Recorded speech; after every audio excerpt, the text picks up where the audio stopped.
Chapter 246. The Winston family soldiers tried to stop Diana from walking towards the dragon, yet their efforts were in vain.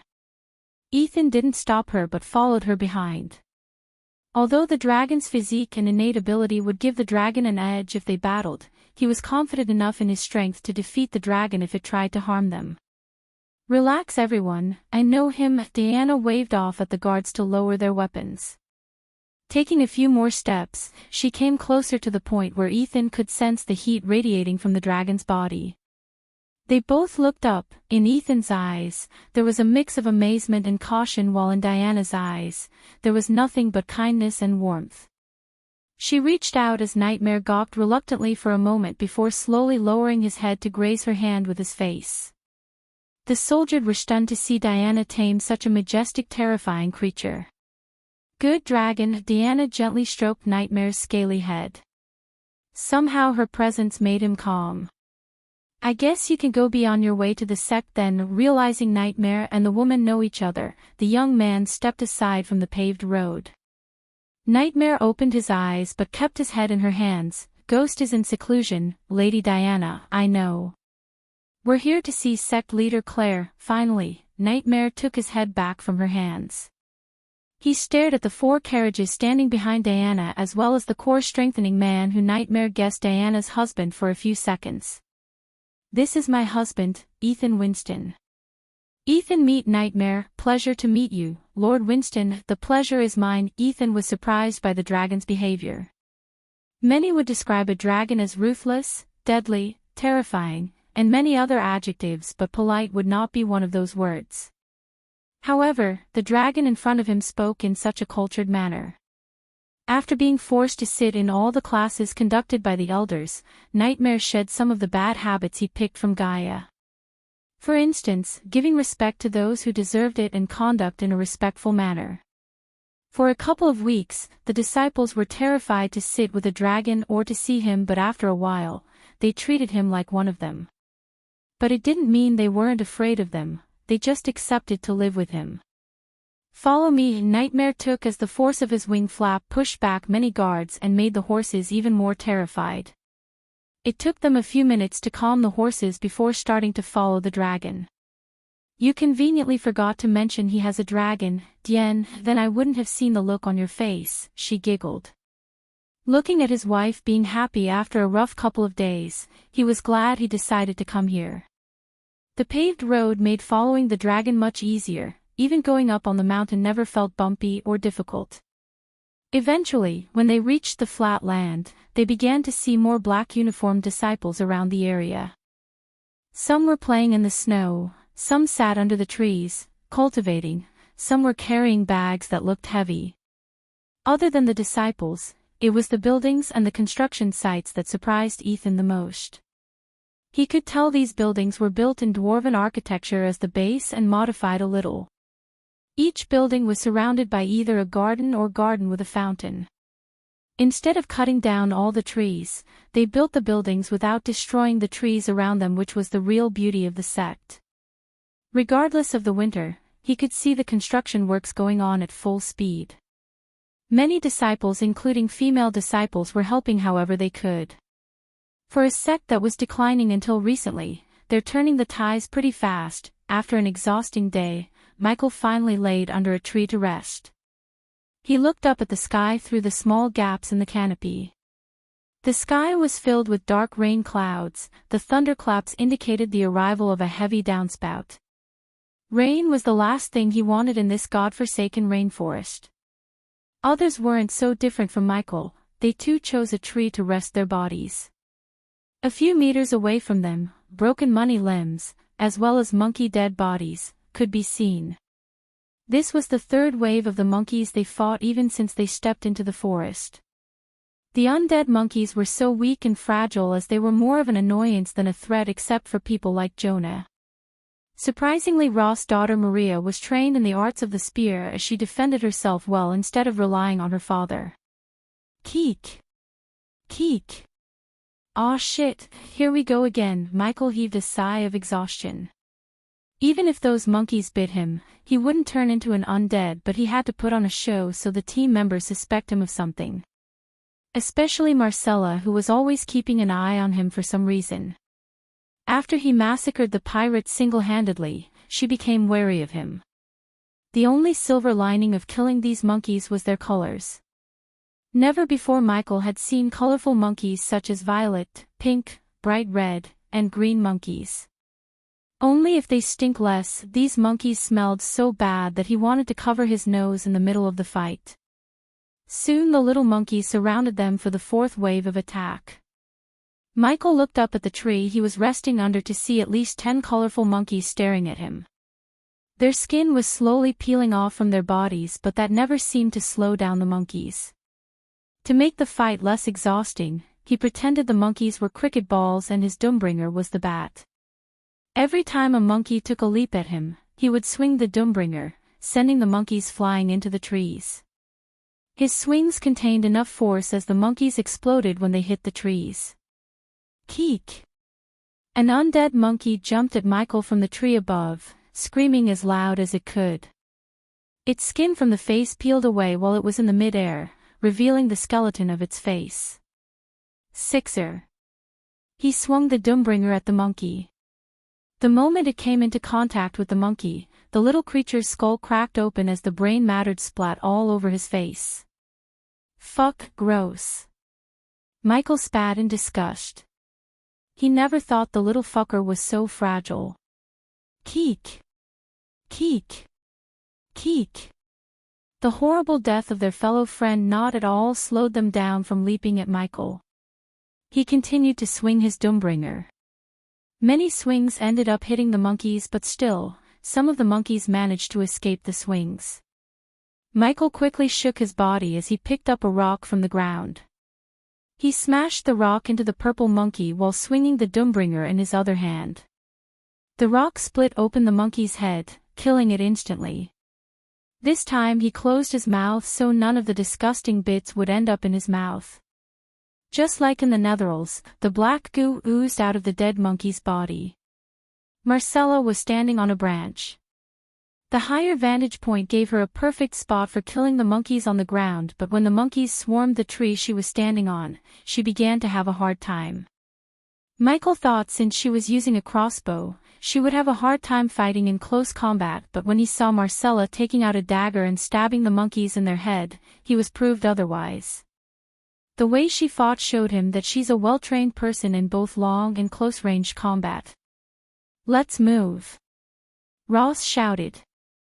The monkeys kept coming at them. Ross knew soon they would be overwhelmed with superior numbers. The team quickly began to move deeper into the forest.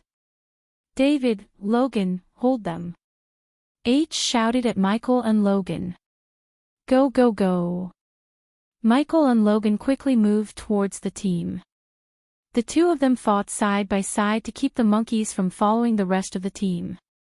Some of them did manage to follow the team as the monkeys used the tree branches to travel while they were on the ground. Damn monkeys! Logan screamed as he kept swinging his sledgehammer. Coupled with his body strength, each time a monkey came into contact with the sledgehammer, the black ooze splattered across. Let's go! Michael shouted, hearing more and more screams. He covered Logan while he was retreating back into the forest. David! Go! I'll follow you. Since it wasn't the place nor the time to argue, Logan ran deeper into the forest, following the team's trail. After seeing David massacre a group of pirates single-handedly, he knew David is a better fighter and freak than him. Hence, he trusted David to take care of these annoying monkeys even if their numbers were in the 60s. Michael turned back to see if they had all disappeared from his sight. He could count at least 50 monkeys surrounding him. They all weirdly targeted him. Time to wrap up. His lips slightly curved upwards as he put the Doombringer on the ground. He raised both his arms at the monkeys. Wind blast. Chapter 247. The force of the wind fired out from his hands blasted the monkeys in a blink of an eye. Many weak fragile monkeys exploded into black mist before even hitting the trees. His smile turned into a disappointed look. He really wished he could get experience points from all these dead monkeys, or at least some badass points. At least he wanted to reach core formation level 8 somehow before competing in the championship tournaments. Putting his thoughts aside, he looked around to see if there's any monkeys remaining, but there wasn't a single monkey in the surroundings. I wonder if Dalar will be able to control these netherals. He couldn't help asking this question to himself. If Dalar was able to control them, he would have an army of the dead under his command to do his bidding. Is everyone alright? Somewhere deeper in the forest, finally Ross and the group stopped running. Ross asked as he noticed their missing teammate, "Where's David?" "I don't think that freak made it," Maria said. Everyone turned their gazes at Logan as he was the last person to see David. "Hell come. It'd take more than some undead monkeys to kill him," Logan said with utmost confidence, even though the overwhelming number of monkeys he saw before leaving David's side made him question the odds of his survival. "Well, camp here for 2 hours, and if he's not here by then." Ross did not finish his sentence, but everyone knew the meaning of his words. Except for Marcella and Maria, the rest had gloomy expressions on their faces. Not because they were thinking David died, but because he was the strongest of them all, and this part of the forest was said to be the least dangerous. If they lost their strongest in this area, they couldn't even imagine what would happen in the center, the most dangerous place on the island. Those monkeys were annoying. They all freaked out when they heard a sudden voice. The direction the voice came was dark. They all stared at the darkness as slowly a figure merged from that darkness. "David," Logan grinned, sighing inside. "Did you kill them all?" It was Jonah who asked Michael the question. Michael just shook his head. "Of course not, there were so many I had to back off. Thank gods they didn't follow me." The overwhelming number of monkeys as well as the way he spoke made them believe him. They didn't want to believe he could kill all those undead monkeys. After all, he was just a normal human being like the rest of them. Weird, normally undead won't stop until either they're dead or their prey. As Marcella threw a doubtful glance at Michael. It was obvious she didn't believe a single word that came out of his mouth. "If you have doubts, you better go and ask those monkeys." Michael couldn't care less about what she's thinking. After getting Ross to guide him to the artifact, he would show them his true powers. At that time, Marcella might end up as another victim of Lucifer. "Humph," Marcella snickered before turning her back.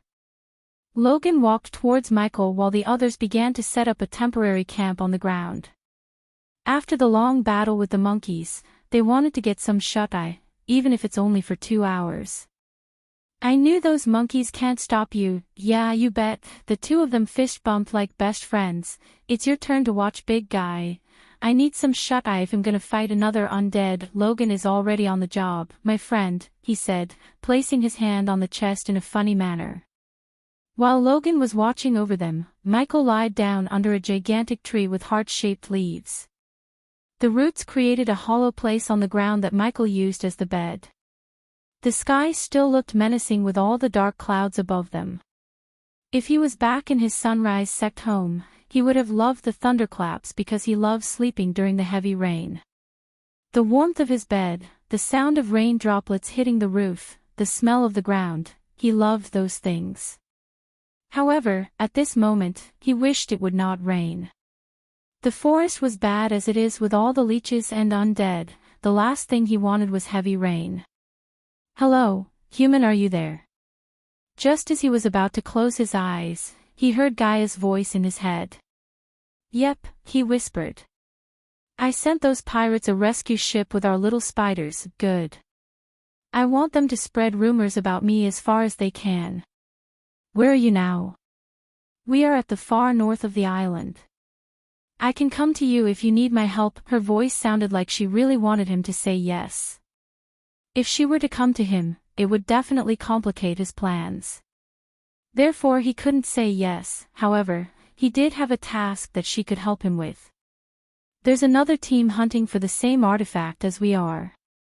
Try to locate them and kill them before they could get their hands on the artifact." The glimpse of the future turned him more ruthless. Just his order to kill them without sparing their lives made Gaia realize this change. If it was before, she knew he would have told her to chase them away or stop them by giving them a small beating. "You sure you want me to kill them?" I could just chase them away from the island. They came into this hive of undead searching for that artifact, so we can't expect them to back off unless you can do something that really scares the shit out of them more than the undeads themselves. You think you can pull something like that? For a few moments, Michael heard no answer from Gaia. Do what you want, just keep them from reaching the artifact before me. Will do. Just put one of those drone thingies into the interlinked space ring. Already done that. After casting the wind blast to kill those monkeys, Michael refilled the APD and transferred the drones to Gaia's ring before coming to regroup with them. Contact me when you're done with them. What's happening on your end? I'll tell you everything later. Now I need to get some sleep. Is it raining out there? It must be since you're so desperate to sleep rather than talking to me. Goodbye. Michael cut the connection. He would have continued to talk to her if Logan wasn't coming in his direction. He willed the system to turn off the earpiece before closing his eyes. Ever since he saw the future, he rarely slept. When he first came to this world with the system, he really thought this was going to be some fun-filled journey of reaching the top, crushing his enemies, and having everything he wished for, but now, he was forced into saving this world. Although he already decided to save this world by conquering it, he was not completely doing it for the goodness in his heart. He was doing it for himself. The world he saw was not suitable for an immortal such as himself in the future. How could he live in a world that turned into hell? If he wanted to live his life to the fullest, enjoying every second of it, he had to first save the world. Besides, after witnessing the future world, he definitely felt less guilty about killing people such as the other team who's hunting for the artifact. Wakey wakey, Michael slowly opened his eyes to see Logan patting his shoulders. It felt like he just closed his eyes, but the 2 hours went by like a flash. Yaw, letting out a short yawn, he stood up and brushed off the dust on his dress. The rest of the team seemed like they never slept. Sleep well. Like a baby, Logan's brows arched up slightly. Only you can sleep like a baby in a place like this. It's because you were protecting us, big guy. Michael patted Logan's back, chuckling. Haha, very funny. The rest of the team gathered their things while Ross took a glance at the map once again. If he was correct, they were 8 hours walking distance from the river where the recon team would be waiting for them with a boat. If we go this way, we have a better chance meeting with Johnny, Maria whispered to Ross, pointing at a different path leading to the river than the one marked on Ross' map. You saw those monkeys. If something happened to Johnny, her voice was mixed with anger and desperation to save her boyfriend. Ross stared between the map and his daughter. It's not like this new path is less dangerous than this one, Ross convinced himself for the sake of his daughter. If he were to find Johnny first before he could reach the center, the better. But he knew he cannot let the team know that he's taking a detour for his daughter, hence he decided to omit the itty-bitty information of him taking a detour. Be at your best, people. We'll face deadlier undeads on our way to the river. Thankfully Ross didn't waste time giving them any pep talks which would have bored the heck out of Michael. He wanted to get the artifact as soon as possible so he could finally quench the thirst for curiosity. Let's move. Chapter 248. Somewhere else in the Azer continent, Noah, Alicia, and Maisie were flying above the clouds. As usual, Norvin was comfortably lying on Noah's shoulder while munching on 100-years-old dragon fruit. Finally, we're getting promoted to actual guardians from trainees, Maisie said excitedly. Her big round eyes sparkled thinking about being a guardian, which would end all the power struggle between her family and their rivals. It's time they promoted us, but I still feel like we're just filling the shoes of that 4 guardians who got exiled because of this new freak roaming around calling himself Lucifer. I'd say we should thank him. Haven't you seen the drop in the crime rate? It's crazy what fear could do to petty criminals, Norvin replied to Alicia. The little girl Maisie looked up at Noah to hear his thoughts, but he remained silent. He couldn't cultivate peacefully in the last couple of days. Every time he closed his eyes to cultivate, he could hear Abel's voice. It had been almost 7 months since Abel disappeared. Although he didn't want to believe it, Noah had a feeling that Abel lost his life inside the nether realm. The guilt of failing to save his friend's life had become a thorn in his heart. Shut up, monkey. One day or another, an innocent person gonna up in that psychopath's crosshairs. The world will go to hell if everyone starts to play judge, jury, and the executioner. You're such a hypocrite. How many people have we killed so far? We were defending ourselves, we didn't go searching for people to kill or pass judgments on people. That's what King Courts and the Guardian Guild are for. If those scumbags were to go to the Guardian Guild or Cathan King's Court with the complaint against us instead of trying to kill us, we would have gladly cooperated as we weren't guilty of anything. So you're saying unless it's defending ourselves, we aren't allowed to kill and seek justice with a King's Court or the Guardian Guild? Yes, Maisie tried not to get herself into the argument between Norvin and Alicia. In her mind, they were both right as she wouldn't be able to pick a side. However, the little girl did hate the idea of someone running around kidnapping, torturing, and killing people in the name of justice. Wow! Norvin and Alicia stopped arguing when they saw a majestic palace floating above the clouds. 12 majestic marble pillars held the triangular roof. The banner of the Guardian Guild fluttered in the wind along, radiating a noble aura around the palace. The flying angel, Noah mumbled under his breath. He had seen countless majestic structures made by various races, yet this was the most grandeur of them all. He wondered how they made such a gigantic palace fly around. A few other figures could be seen flying into the palace at high speed. Wasting no time, Noah and his companions flew straight into the palace. The moment they crossed the 12 pillars, they were immediately teleported into a large spacious hall where they saw Peyton and Zanali waiting for them. What happened? Noah noticed the gloominess on Zanala's face. The usual shine on the redhead's face was nowhere to be found. Aside from Zanali, Peyton also looked very serious. The Guardian Prophet is on her way here, Peyton whispered, although there were only a handful of people standing in the hall. Who's she? Some kind of fortune teller. Norvin tilted his head bewildered. Thop.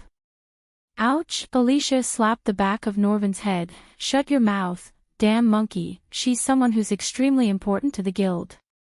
Apparently, the last time she came out of seclusion was 50 years ago to help the Guardians put an end to Zullo, the necromancer. If she's coming today, it must be something extremely important. Only Noah seemed to know who Zullo is while the others had a confused look on their faces. They kept gawking at Noah and Peyton for either of them to explain, except they didn't utter a word. Soon, more and more Guardians arrived in the hall. Some were even at the soul refining stage.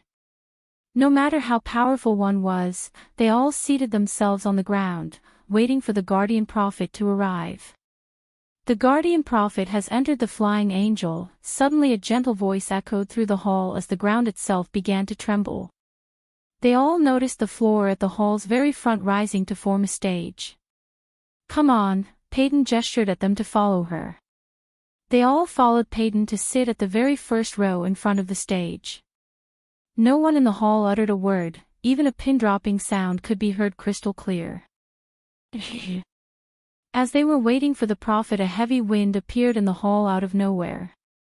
The howling sound of the wind slowly turned into a soul-soothing melody as an orb of light emerged above the stage. Gradually the light disappeared, revealing a wrinkly old woman in ragged clothes. Her white hair was messy just like her brown robes. One would not believe she's such an important person of the Guardian Guild, as she looked no different than a beggar. But none dared to utter any words in her presence. A few seconds after her appearance, everyone's brows slightly arched up. No matter how hard they tried to sense her cultivation level, they were unable to see it. The old woman stared at the people sitting in front of her before raising her hand. Ah, Noah heard Norvin grumble as he himself felt a sharp pain in his hand. He looked at the place that was hurting to see blood flowing out of a cut from his right hand. The wound looked like someone cut him with a sharp blade. Every single one of them had the same cut on their hands. It was obvious the old woman was the one who cut them. They wondered why. The blood spilled from their hands flew above the old woman, forming a blood orb. Slowly the blood orb descended on the old woman's head. Many thought the blood would drench the old woman, but the blood was completely absorbed through the messy hair into her head. Ish! The moment the blood orb disappeared, the old woman screeched like a canary. Her cry made many guardians close their ears. Stay still. Just when some of the guardians tried to run towards the old woman, the same voice that announced the prophet's arrival appeared again. This time, the voice didn't sound as gentle as before. Followed by the old woman's screech, her pupils slowly moved back into her skull. In a couple of seconds, her eyes completely turned white. The Dark Lord has found his path, she spoke in such a horrific manner. Her voice was neither of a woman nor a human. The voice was so unearthly, nothing like Noah or anyone in the hall ever heard before. The guardians failed to kill the Dark Lord when he was just wandering without any powers of the Dark Lord. Soon he's going to get a power that will rival the powers of the gods themselves. His powers will begin to manifest. The whole building trembled as she spoke. The bright hall slowly started to grow darker and darker, search and destroy the evil powers scattered around the world guardians. Every time the Dark Lord obtained one of these, his powers will grow by leaps and bounds. Her voice grew more and more animalistic. Accept your destiny and you'll be able to stop the Dark Lord, Lightbringer. Noah felt something happening inside him. He never experienced such a warm feeling. Although the old woman's words were common for everyone, he felt like they were directed at him. The light within you is much less powerful than the darkness inside the Dark Lord. You must find a way to kindle the light within you. Only then, you'll match the Dark Lord's power. Until now, Michael never received any powers that solely belonged to his future self, the Dark Lord. But the old woman's visions showed her the glimpse of the powers he's going to achieve soon. When the old woman's eyes turned normal, breathed heavily. You must stop him, she said in a normal voice, but it was filled with fear. The few glimpses of the Dark Lord's powers were enough to shake the old woman to the core. Her bloodline was guiding the guardians ever since the guild was found, and the most powerful foe she faced was the necromancer, Zullo, but Zullo's total power could not hold a torch to the few glimpses of the power she saw from the Dark Lord. She believed the words that came out of her mouth were not hers, but they belonged to the gods. But she never knew that the Dark Lord himself is a god in the making. Who is the Lightbringer? Can he really stop the Dark Lord? These were some of the questions that emerged in her mind. When she was disappearing into the light once again, she put aside all the doubts in her mind. To defeat evil, they had to believe in themselves. While teleporting herself away from the flying angel to her cave, she closed her eyes, concentrating on the blurred vision she saw before, the vision that freaked her out the most. Even after the gods left her body, that image alone stuck in her mind. It was extremely difficult for her to see the visions again, but she tried her hardest to make some sense out of those images. She tried till her nose bled. 3 heads, a shadow of 3 heads in a storm cloud above the sea was the last thing she saw before losing consciousness. Chapter 249. The team cut through the thick veins and branches towards the river. The canopy was already thick enough, but coupled with the dark clouds in the sky, they barely had enough light to see what's in front of them. I should have brewed the cat's eye potion, Michael reminded himself. His face had many tiny red spots courtesy of the mosquitoes in the forest. The whining sound of these blood-sucking insects proved to be more challenging than the annoying undead monkeys. Thud. Michael suddenly heard a thud sound like something heavy hitting the ground. He paid close attention to the front to see Jesse, the thief, lying on the ground. Hey, you alright? Brownie reached his hand out to help Jesse. Yeah. Got stuck in a vein. He quickly got up with the help of Brownie.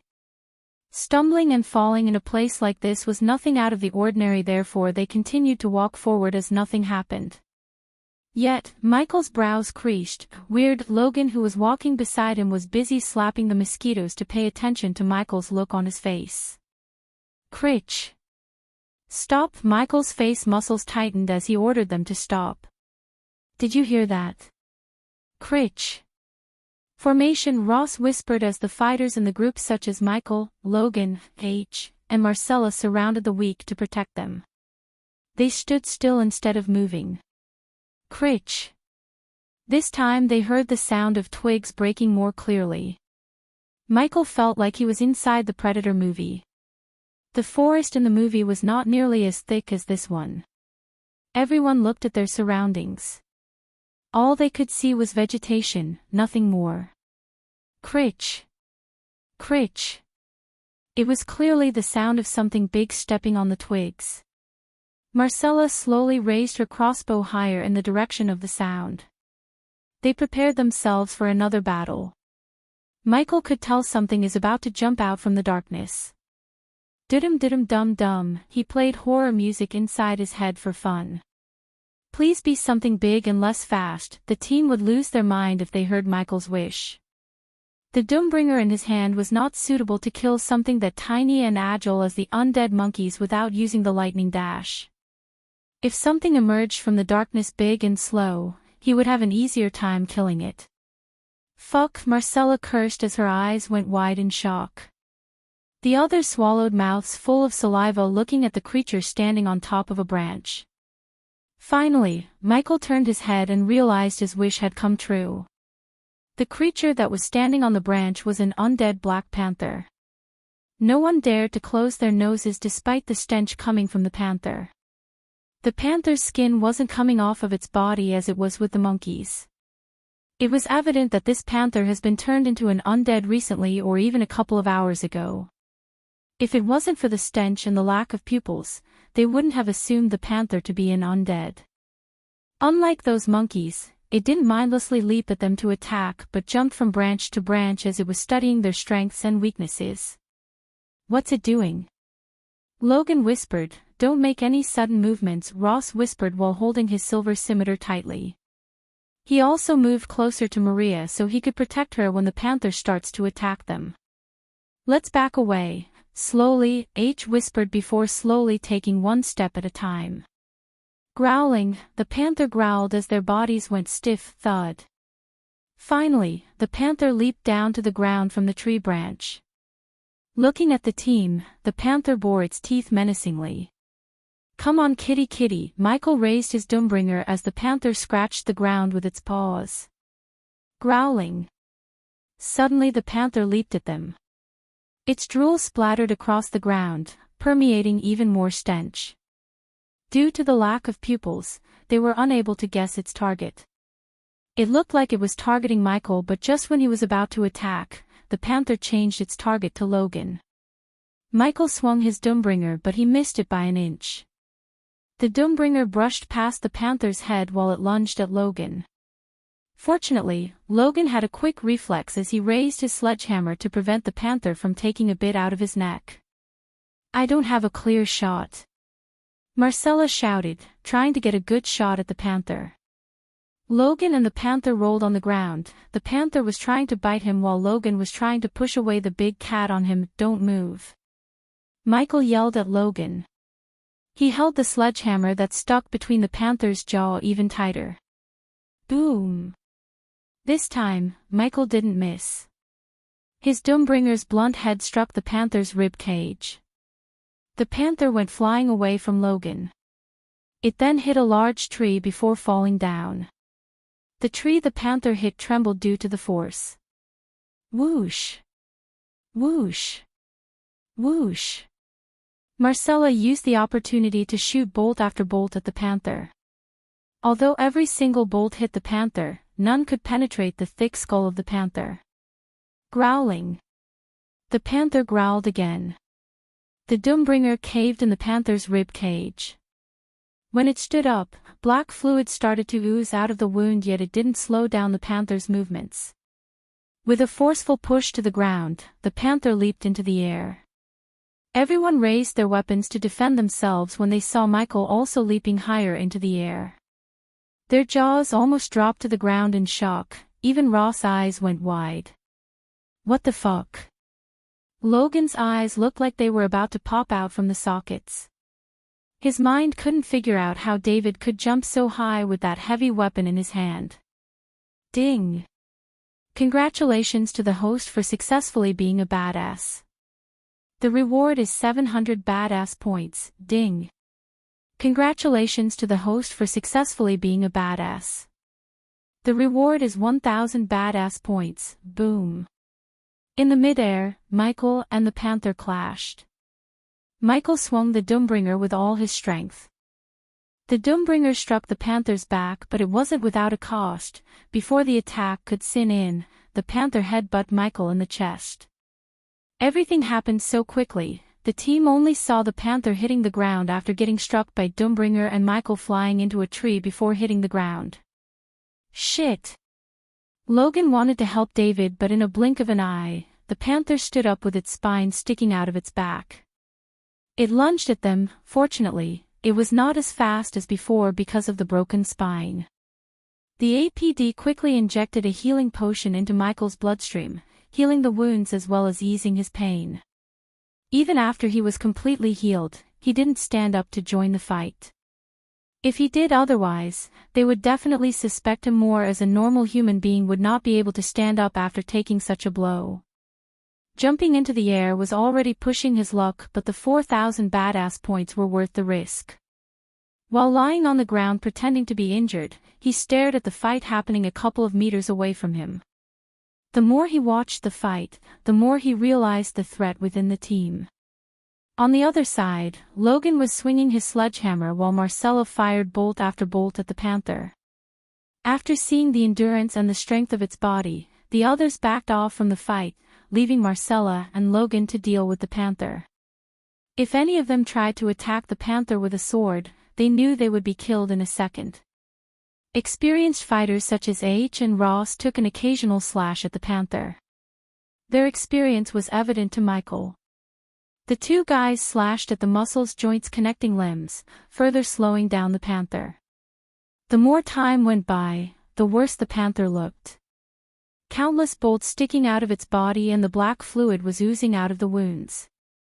Since the panther's speed significantly slowed down thanks to Ross and H, Logan was able to land heavy hits on the panther. Oh! Michael noticed Logan letting out a battle cry.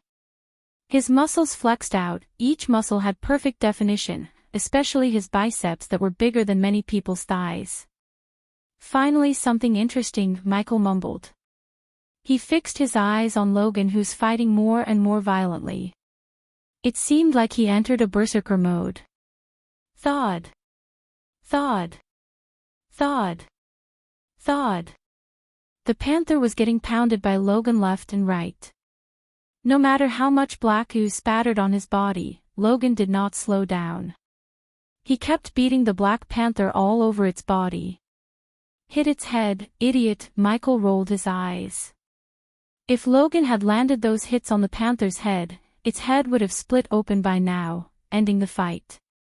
He wanted to rest until they finally killed the panther, but he had to intervene before the team got slaughtered by the new threat that only Michael knew about. Go for its head. Marcella screamed at Logan, looking at the panther's vulnerable state. Cut off its limbs.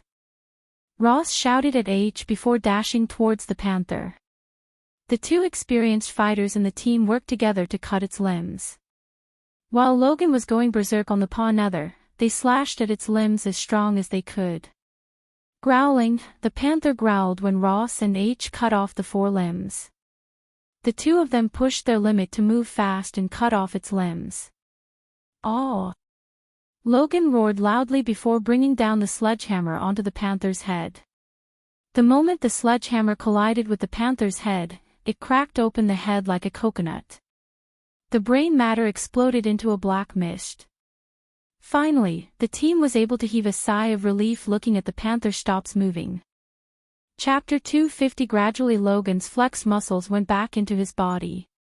He was breathing heavily when he saw David standing up. Apart from a few splashes of red blood and black goo on his robes, he looked perfectly fit in Logan's eyes. The same couldn't be said to Logan himself, as he wanted to stop fighting the urge to faint. Logan bent down, clenching his knees to support his body from falling down. The rest of the team was too spent to gawk at Michael in surprise. Keep your shit together, big guy, we have one more thing to take care of. Michael gave a short pat on Logan's shoulder before walking towards the rest of the group. On his way, Michael picked up a crossbow bolt from the ground. They all wondered, what's he doing, Bam? Their bodies again tensed up when they saw Michael lift Jesse by his neck and slam him against a tree. The tree trembled as leaves and twigs blasted away by the force. Marcella immediately raised her crossbow at Michael while the others also had serious looks on their faces. "What the hell are you doing?" H shouted. Instead of answering, Michael just stared at the masked face of Jesse for a few moments. "What?" Jesse tried to speak but words barely escaped through against Michael's clutch. Did anyone notice that the Black Panther never targeted Jesse or attacked him? They were all confused by Michael's question. In the heat of the battle, they never noticed anything weird. He stayed out of its target range, so what? Marcella growled, refusing to let Michael manhandle Jesse like this. She knew and trusted Jesse more than Michael. Giving no answer to Marcella, he just ripped off Jesse's cloth covering his arm. The moment H and everyone saw Jesse's right forearm, they took a step back from him.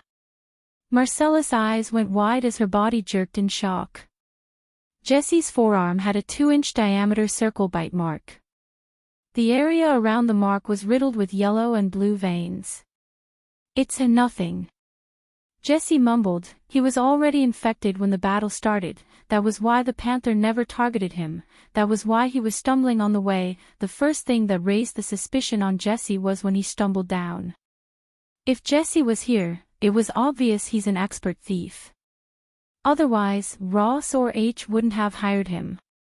A single misstep would cost a thief's life, hence they trained themselves to take each step with utmost care no matter where they are. For an expert thief like Jesse, falling down clumsily was pretty unusual. The next thing was when the team fought the panther. Although it focused its attacks on him, Logan, and Marcella, it never seemed to target Jesse. Besides, he also kept scratching his forearm instead of throwing the throwing knives hidden inside his cloak. "How long?" H asked, gently patting Michael's hand, wordlessly telling him to loosen his grip.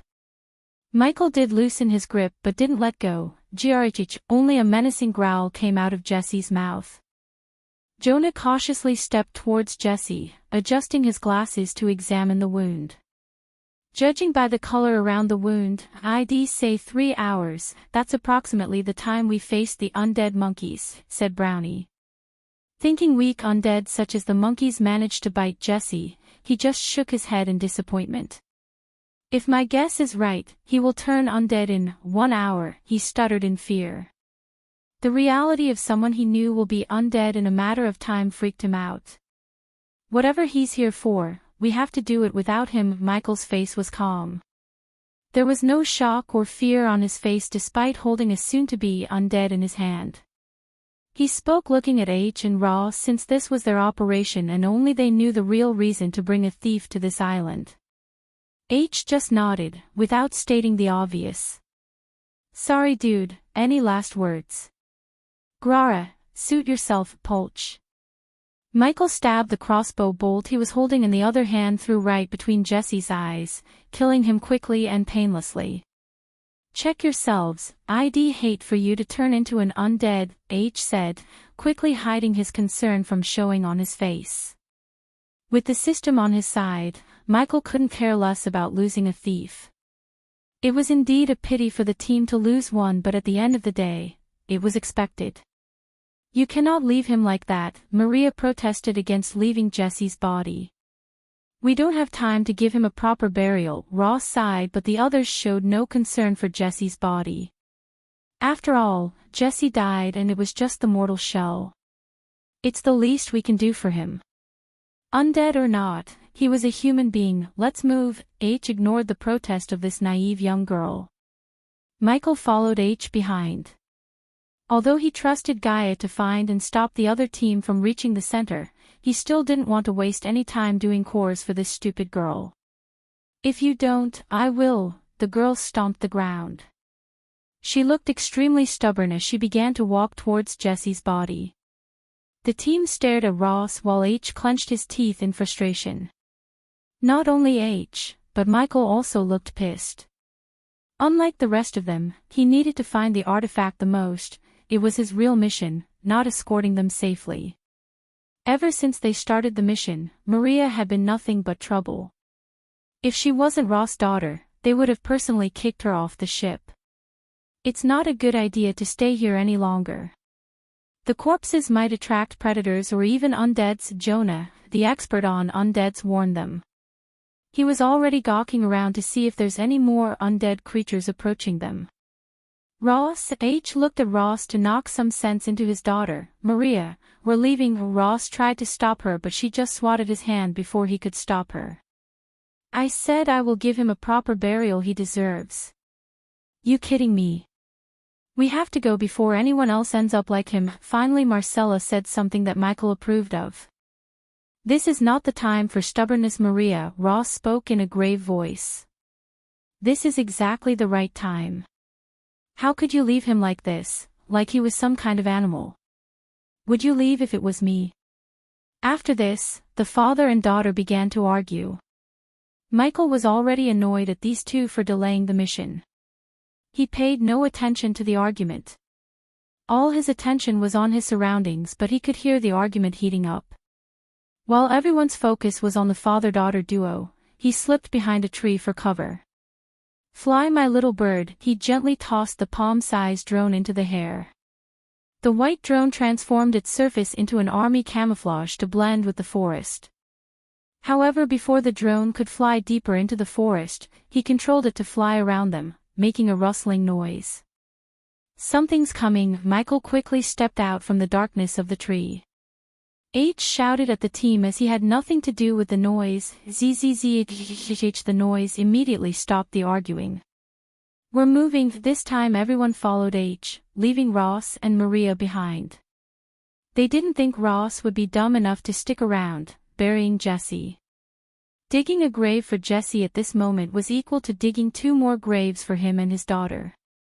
You're coming with me. Ross grabbed Maria by her hand and started moving. She was still stupid enough to struggle, but this time, she couldn't escape Ross' hold. Michael followed them behind while the drone kept making noises by flying around them. Looking at the speed they were running, he wished he used the drone earlier, which would have saved them some time.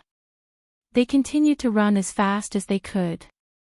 Even after a couple of hours, they never dared to stop. Eventually, after running for so long, Michael heard the sound of water flowing. The river is closer, H reminded them. Human, we have a problem. Suddenly, he heard Gaia's voice. What she said slowed his pace of running. What is it? He whispered. It wasn't one team hunting for the artifact, it's 2. One group was already dead when I tracked them down. Where? The thickness of the trees suddenly declined as they stepped out of the forest to see a beautiful river. Near a river on the south, Gaia answered, but he already knew the answer. The shore was filled with almost 20 bodies. Their blood painted the golden sandy shore red. What happened here? The sunlight entered in abundance due to the lack of canopy above them. It reflected on the dead bodies and the broken ship parts floating on the river. The team cautiously took steps forward towards the dead bodies. Everyone was on their guard. He wished he sent 3 more drones so one would have surveyed this direction. The drone he sent unfortunately covered the forest quite some distance from this place. After slowly approaching the site, they came to the first dead body on the shore. It was of a middle-aged man. He wore a toga just like the 2 southerners Michael met on Lars' ship. He wondered what a nobleman was doing in a dangerous place like this. Michael squatted down beside the dead body to study the wounds inflicted on the body. Gaia was right, he wasn't killed by an undead but a human. Looking at the clean cut across his throat, he could tell it was the handiwork of a human. No undead would kill with such precision or leave the body untouched. They were killed by humans. Marcella came to the same conclusion as Michael. Chapter 251. Ross, you need to see this. A few meters away from Michael, Marcella called out for Ross. Underneath her feet, there was a body of a blue-robed youngster. Marcella's face had an unusual frown. Ross causality walked towards Marcella while constantly staring at the surroundings for any surprise attack. Michael closely stared at Ross' face for any expression. Just when he got close to Marcella, dark lines appeared on his forehead. It's Rowan. From the distance, Michael's lip read Ross. Soon, he saw the others walking towards Marcella and having the same disturbed looks on their faces as Ross. It must be his team then, said Logan, his eyes squinting at the broken ship parts floating on the river. One by one, the team members began to look gloomy. Even with the ship, reaching the center would be a pain. What are we gonna do now? Brownie's voice already showed his reluctance to continue the mission. Then we go with the plan B, go through the forest. H immediately opened his mouth before anyone could ask Ross to back off from the mission. It seemed to Michael that H was more desperate to complete the mission than Ross himself. It's suicide. Ross, however, shook his head. They could reach the center through the forest far more quickly than traveling on the river, but it was the powerful undead army living in the forest that made them go with the river. I agree with Ross. A single panther almost killed us, and the deep forest will have hundreds of them, except for Jonah and H. Everyone nodded their heads. Michael, on the other hand, although he knew going into the forest might even threaten his life, he wasn't going to abandon the mission like the rest of them. The host should build a raft, long time no hear, system. Despite him sitting in the middle of dead bodies, the system's voice put a smile on his face. I was already thinking that, he thought, looking at the wooden planks, bamboo trees in the forest as well as the ropes around the area. The team who killed Rowan's team was thorough. They not only killed them all but also destroyed the ship they built. Building a ship from scratch was far beyond what Michael could do at his current inventor trait. Even if he had the required level, he needed a blacksmith to complete the ship. Therefore, the best thing he could do was a raft, using the materials around him. While making a blueprint to build the raft in his mind, he controlled the drone to fly ahead, following the river. Shit, his mind played him the visuals being captured by the drone. The foxy smile from his face vanished instantly. It was replaced by a stern look. Crocodiles, undead, and alive crocodiles. He could count at least 50 full-grown crocodiles swarming the river ahead of them. What made him sweat a cold drop was some of the undead crocodiles were swimming against the river's current. In other words, they were coming towards them. Guys, we can build a raft, Michael almost shouted. He had no time to waste anymore. The other team hunting for the artifact was rushing enough, and now he had to deal with these crocs. Using arch energy to fight them might seem like a solution, but he had a feeling the stronger foes are at the temple where the artifact is. Besides, building 2 rafts would not take much time considering his inventor skills. All of their gazes instantly turned towards Michael. Of course, doubt and disbelief of what he just said were written all over their faces. We have all the necessary materials to build 2 of them. It won't be as comfy as a ship, but it will take us to the center. That, of course, if you still want to get the job done, you think you can build them? Jonah's voice contained a doubt yet also a glimmer of hope, just like those brown eyes behind his glasses. If you guys quit skulking around and help me, I can get the rafts on the water in an hour. Yet again, Michael peeked at the corner of his mind to see the crocs. They're the deadliest predators in the world for a reason. Michael couldn't help praising the crocodiles after seeing their speed. The river's current was pretty strong, yet they moved so fast and swiftly against the current. We're in too deep to back off, Ross. I won't turn my back on Johnny. H and Maria tried to convince Ross to move forward with the mission as Michael expected. If it wasn't for the fact that the flying time to the center is almost 4 hours, he might have shown his true face. To save the precious 3 hours of cultivation power, Michael decided to stick with them. The more people he surrounds himself with, the less chance he would end up undead. Chow. David, what do you need from us? After taking a few long moments, Ross finally asked Michael. Anyone with 2 eyes or one. I could tell how reluctant Ross is. No one knew what's at stake other than Ross himself. Getting the artifact was the only way to save Giselle Kingdom's lead senator, who's the one holding the kingdom together. If he died, the whole kingdom would be thrown into chaos. The enemy kingdoms would wage war to take a piece of Giselle. Thousands of people would die while many would become slaves. The desperation to save his motherland forced Ross to go with this suicide plan. Maria, ple, not gonna happen, father. Yet again Maria stomped the ground, refusing to listen to Ross. She's stupid and stubborn as fuck. Her stubbornness truly surprised Michael. He had never seen such a stubborn and stupid girl before in his 2 lives. After looking at the number of crocodiles rushing towards them, it wouldn't surprise Michael if half the team lost their lives. Since Logan could prove to be a good subordinate, he might save him if the push comes to shove. The rafts won't protect us as a ship would. This is a suicide plan, we should go back. Marcella sounded extremely serious. Michael clenched his jaws as black lines appeared on his forehead.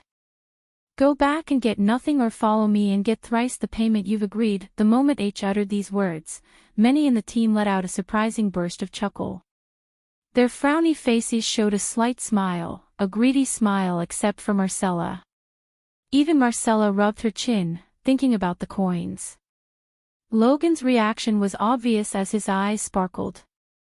Although Michael smiled to pretend like he was intrigued by H's offer, somewhat he couldn't completely believe H's words.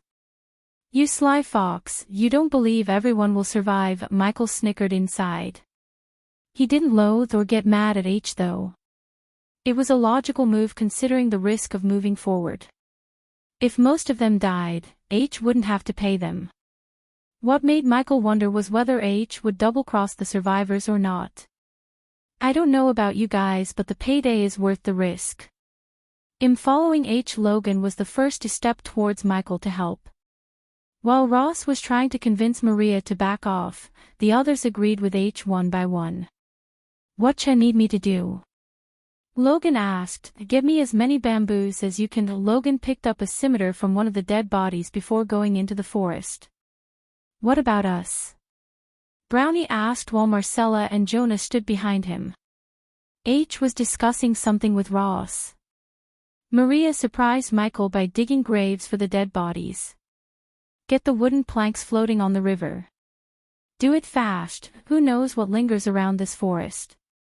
Michael started to collect things such as ropes to start building the rafts. After almost 50 minutes of hard work, Michael finally finished building the 2 rafts. It's not a ship, but they will get the job done. The 2 bamboo rafts didn't exactly look like a typical raft. Each raft contained 3 layers of green bamboo. Michael also tied wooden barrels with the raft to make them float better. Since he knew about the upcoming threat, he used the wooden planks as the walls to somewhat provide protection against the crocs. In simple words, each one was a raft with 3 walls. He knew the walls would be destroyed by the crocs in a few moments after meeting them, but those few moments could save a life. He knew that the more people he had to fight the undead, the better his chance to obtain the artifact. H, Logan, Jonah, Marcella on one raft. The rest of us will get on the other one. This meant Michael, Ross, Maria, and Brownie would be on the same raft. He kinda wished Logan to be on the same raft as he is, but he doubted the raft could take the big guy and his sledgehammer along with him and the Doombringer. I'll go first. Michael walked towards the raft floating behind HS raft. When he jumped on the raft, it wobbled for a moment until he balanced himself. They're close. When he peeked at the visuals being captured by the drone, he noticed the crocs getting closer and closer. Although he still looked calm, he was pretty serious about the upcoming battle. Soon, one by one, the team jumped onto the raft. Sigh, only after he saw everyone standing on the rafts without drowning in the river, he breathed a sigh of relief. Chapter 252. Traveling on the raft against a calm wind seemed peaceful, almost making them forget where they were. H used the long bamboo stick as a paddle to move the raft faster, while on Michael's raft, Brownie used the bamboo paddle. You seem tense, Maria said, looking at Michael. He was surprised to see this stubborn, stupid girl noticing his inner emotions. Is it weird considering where we are going? He shrugged. He could have smiled, yet he showed no expression on his face. After getting a question as an answer, Maria frowned before sitting on the raft to relax her muscles. At the moment, Michael was standing behind the raft, in front of the back wall made of wooden planks. Except for Maria, no one turned back to notice what he was doing. He chose this place so he could concentrate on controlling the drone, which would let him know the whereabouts of the crocs. While Michael was looking at the footage being captured by the drone, out of nowhere an arrow shot straight at the drone. The drone flew chaotically above the river before finally falling into the water. But before it went down, Michael saw a humanoid figure on a boulder near the river. "Is that an alpha?" His brows furrowed. This was another difference he found in the netherals of the southern continent. Back in the northern continent, a netheral bite wouldn't turn a cultivator into a netheral, it was the exact opposite here. It was obviously the lack of arch energy in the people's bodies here. If Jesse was a cultivator and had arch energy running through his energy veins, he wouldn't have turned into a netheral or undead. As he learned recently, the alphas were stronger and intelligent undeads who possessed intellectual equal to a human. In other words, alphas were perfect killing machines. After the alpha undead shot down his drone, he had no way of knowing the crocs' whereabouts or how far the undeads from their current position were. Michael put the Doombringer on his shoulder, preparing himself for the upcoming battle. "Guys, I feel like something's heading in our way. You might want to put your guard up," Michael warned everyone on the raft. For a few moments Ross gawked at him doubtfully, but ultimately Ross nodded. For a few more minutes, he heard only the sound of the river's flow, the birds chirping as well as the creaking noises produced by the rafts. It was until he started to hear the ear-piercing scream, which was followed by growling noises of countless undeads. "Watch out!" Logan shouted from his raft. Michael peeked through the wall's holes to see either side of the river is getting swarmed by humanoid undeads and undead beasts. Grah! Jurr! Eek eek! Various terrifying noises came from all around them. "Move, move, move!" H shouted as the first raft began to move faster. The undead standing on the shore swarmed into the river, hoping to catch them mindlessly only to get stormed by the river current. Many beast undeads drowned instantly. "Fuck crocodiles."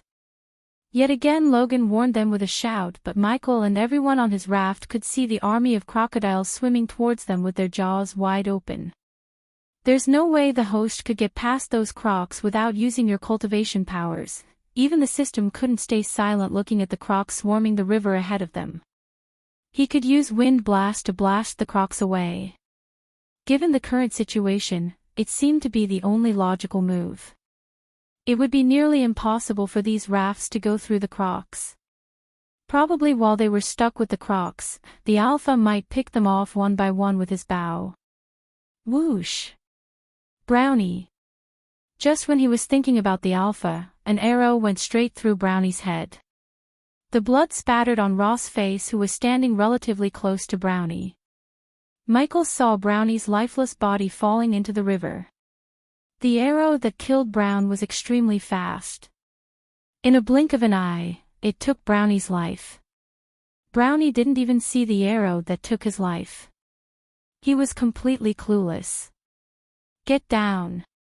Ross shouted as they all ducked down.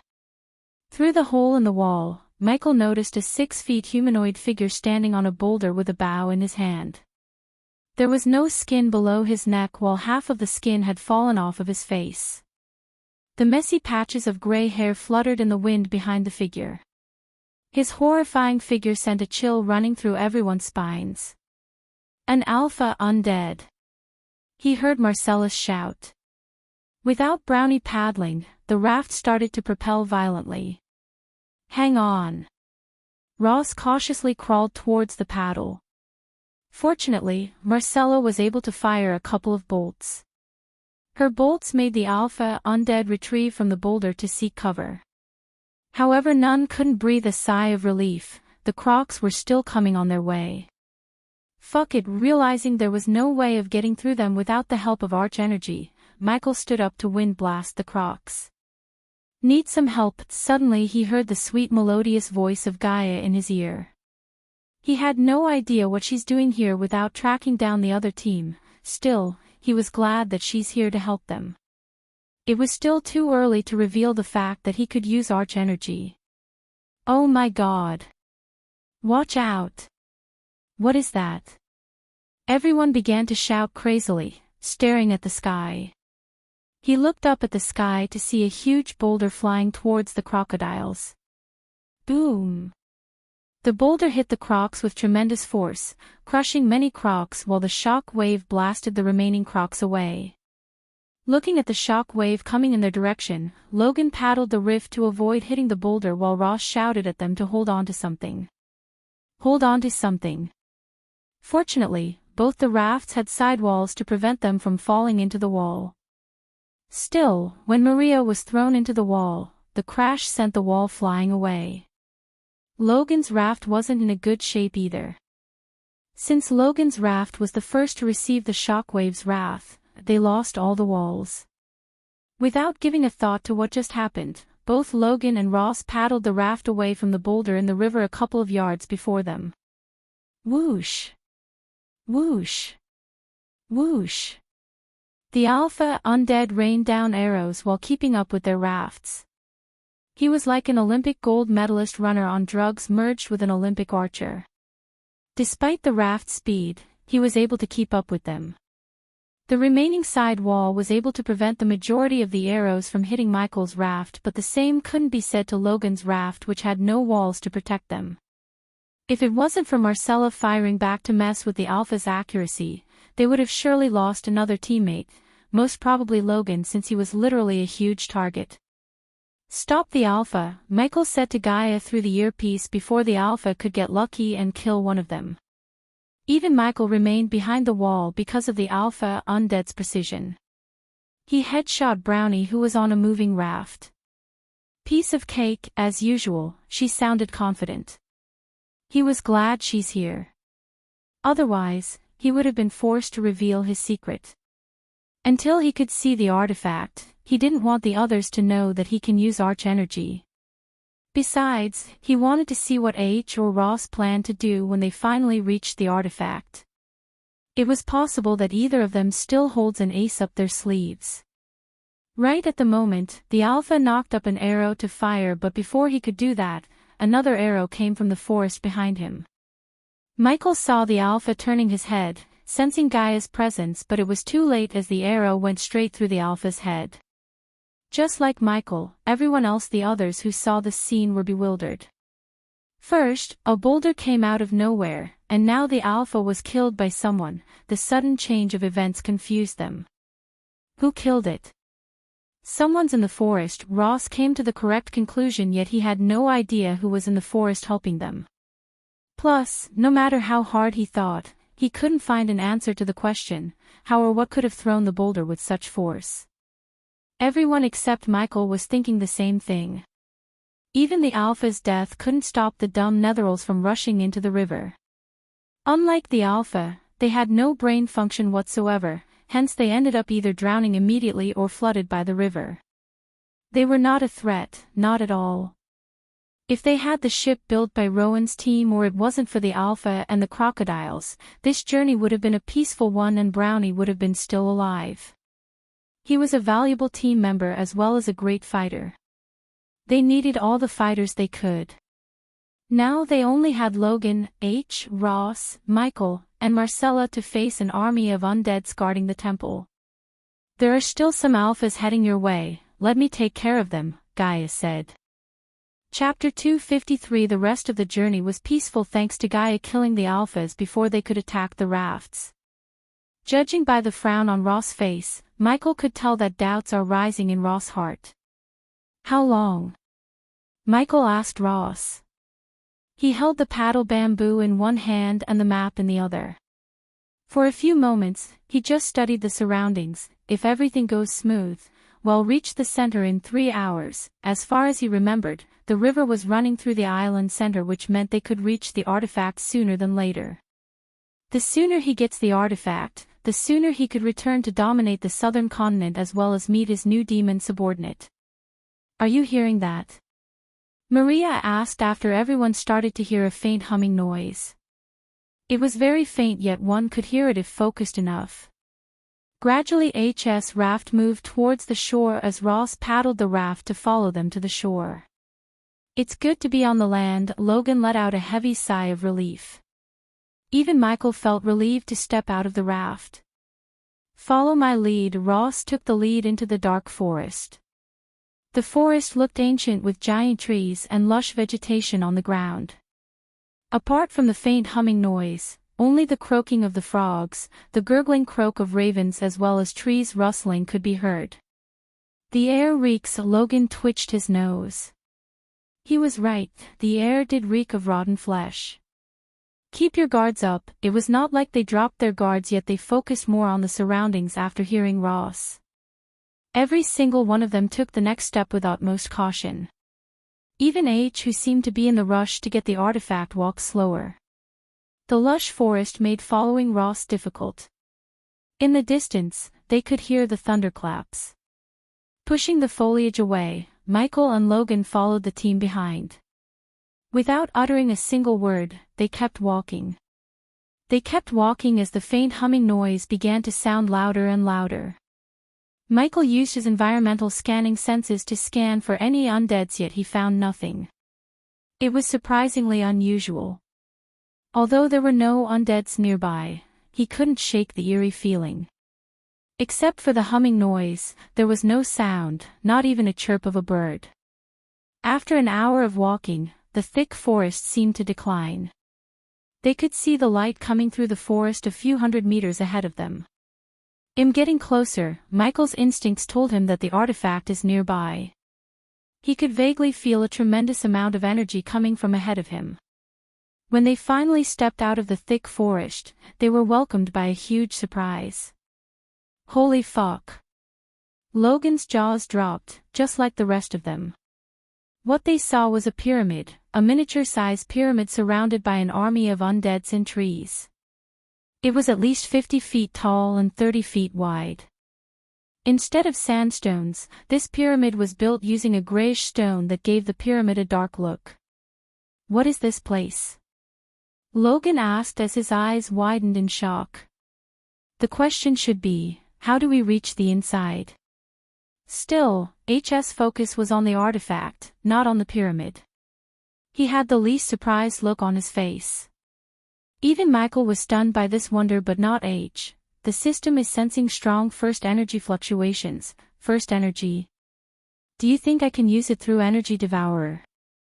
Since your body and soul endured the first energy before, you'll be able to use the first energy with no problem. Awesome, his face brightened. When he first sucked in the first energy, he was able to get from the body strengthening stage to the core formation stage in one go. Luckily, he was again presented with the first energy source. What is this artifact? He wondered.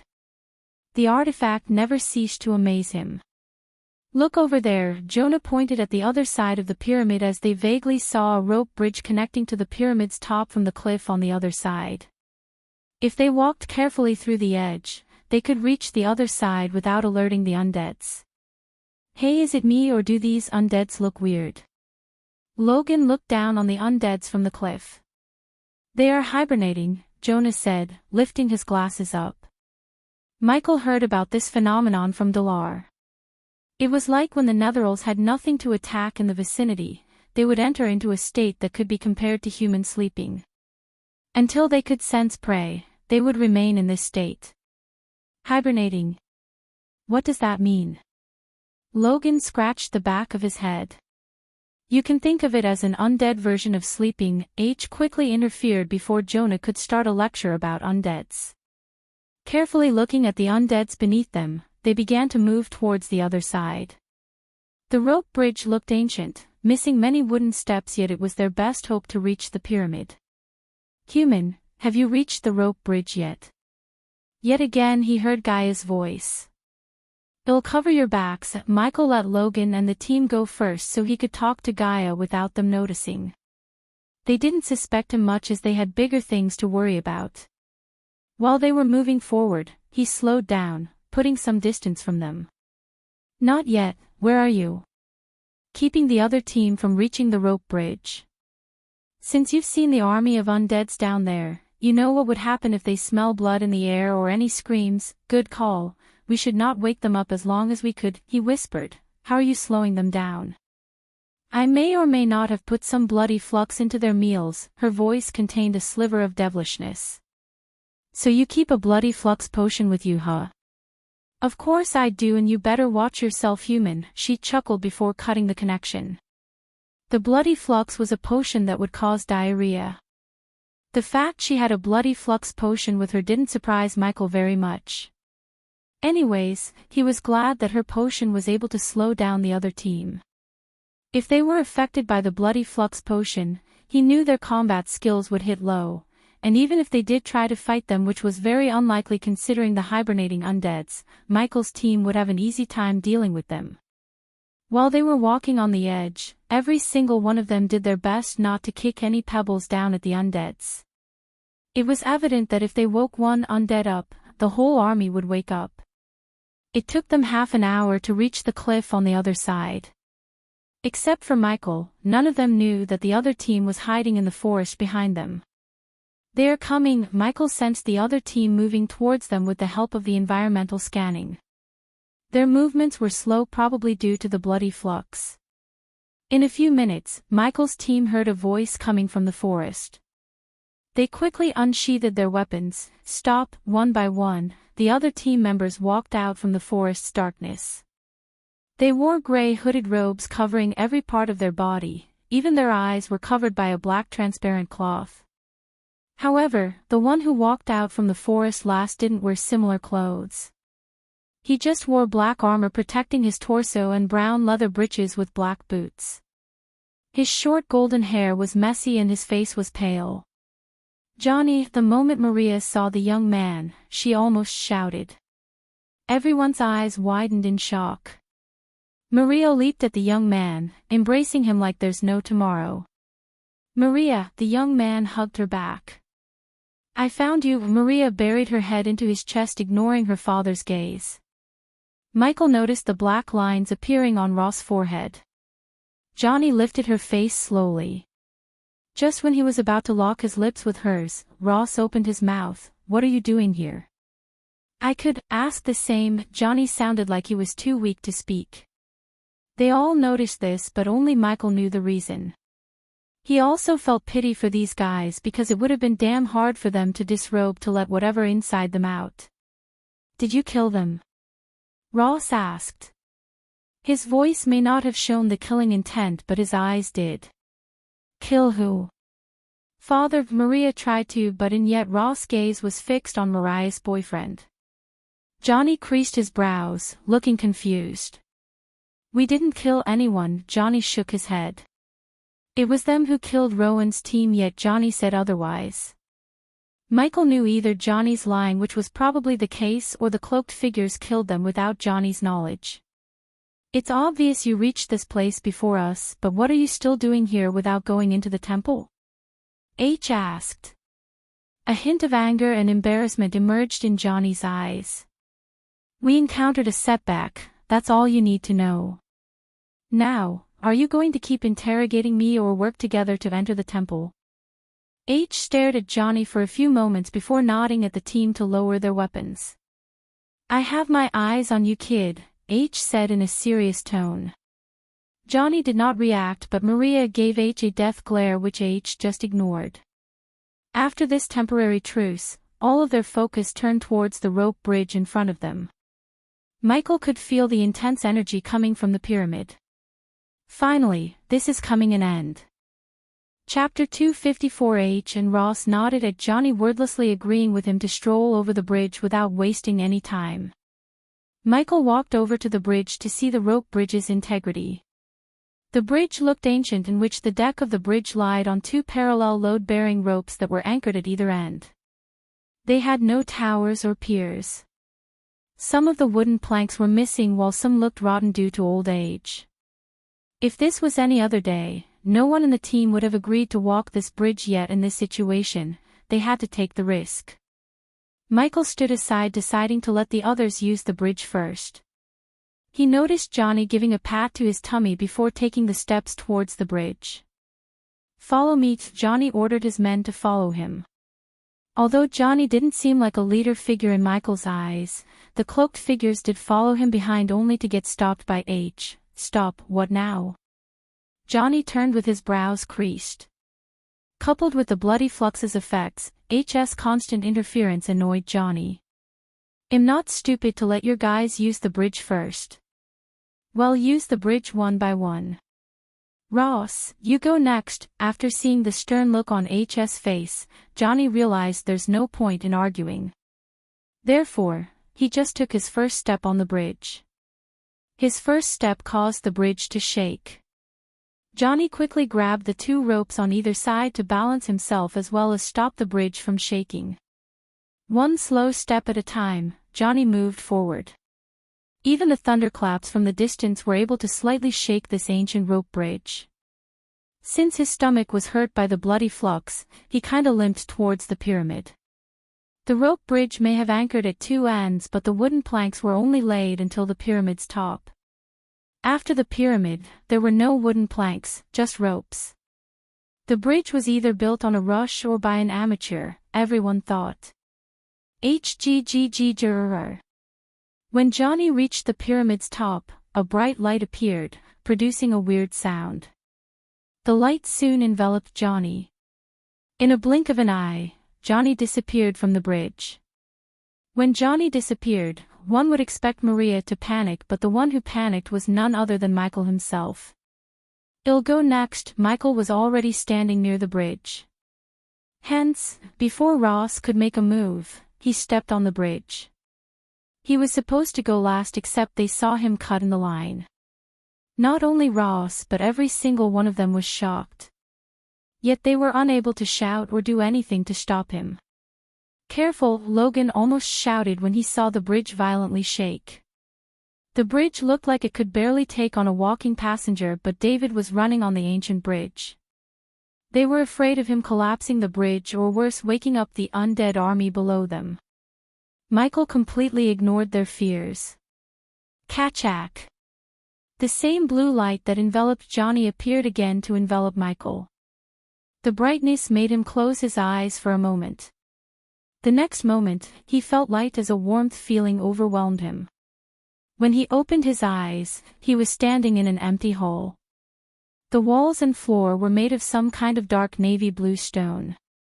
Everywhere he turned, he only saw blue walls, that was it. "Where's Ross?" Johnny asked, but Michael ignored him completely. "System, where's the artifact?" Scanning the area, the artifact is directly below the hall center. Michael heaved a sigh of relief after hearing the system. At least, he was sure of the artifact's existence. Now he only needed to find a way to bring the artifact to the upper ground or find a way to go below. "Hey!" Johnny got mad seeing the new guy completely ignore him. "Where is it?" Michael looked around, walking towards the center. He was searching for some kind of mechanism like in the games to activate something. "Welcome, Lord Lucifer." The moment he reached the center, the ground lit up. He was standing on a gigantic magical rune that started to rotate. Various magical symbols appeared from the thin air. They all floated around Michael. What's happening?" Johnny was staring at the ground as well as the floating symbols with a bewildered face. "Lucifer." Michael's jaw slightly dropped, recalling how the pyramid called him. It was a robotic voice, yet it sounded utmost respectful when it spoke his name. Is this place might be another safe hold of the Order of the Death? He questioned himself while staring at the rune below him. He waited for something to happen, completely ignoring Johnny or the cloaked figure who just appeared in the hole. Holy gods! Johnny saw the cloaked figure dropping to the ground, worshipping the flying symbols. After the cloaked figure appeared, someone from Ross' team or Ross himself was supposed to appear. Yet the one who entered the hall was another cloaked figure. "You idiots!" The moment the cloaked figure saw Michael standing on the runic circle, he shouted at Johnny and the one who was worshipping the glowing runes. Creak! Johnny was about to take a step forward when the entire hall trembled. Soon afterward, a long tube containing a pitch-black orb on top emerged from the ground before Michael. "Stop him! Yet again the cloaked figure screamed as his voice was full of panic rather than anger. Is this the artifact? Michael felt an immense amount of pressure being radiated from the orb in front of him. The orb was neither too big nor too small, rather it was the size of any typical glass orbs used by oracles or fortune-tellers. Energy devolver activated, warning too much first energy. Warning. Host should immediately enter into a hibernation state. Energy devourer reactivated. Does the host wish to unlock the artifact? His mind was filled with warning sounds, yet it couldn't make Michael back off from getting the artifact. Yes, Johnny and the two cloaked figures tried to reach Michael, except an invisible force stopped them from doing so. We cannot let him take that, the cloaked figure who previously worshipped the runes shouted. The other cloaked figure turned back to see Ross appear. Use it. Johnny saw the cloaked figure who appeared second taking out a red brick with silver wires coiled around it. Johnny immediately recognized it. The red brick was a powerful explosive used by the Church of Modin. Wait, Johnny tried to stop, but the cloaked figure was swift. He placed the brick as close as possible to Michael, fiddling with the wires coiled around the brick for a bit. Run! The cloaked figures screamed before running as fast as they could from the red brick. Since Johnny knew about the explosive brick, he too ran behind them to the hall's far corner. Fortunately, the light teleported everyone to the far corner so Ross never had to run. Staring at the glowing runes and the trio running away, Ross had too many questions in his mind. The red brick began to vibrate while its surface emitted a cloud of black smoke. In a blink of an eye, the cloud of black smoke transformed into a red-hot flame. Boom!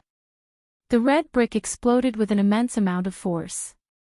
The explosion created a bright light that made everyone close their eyes.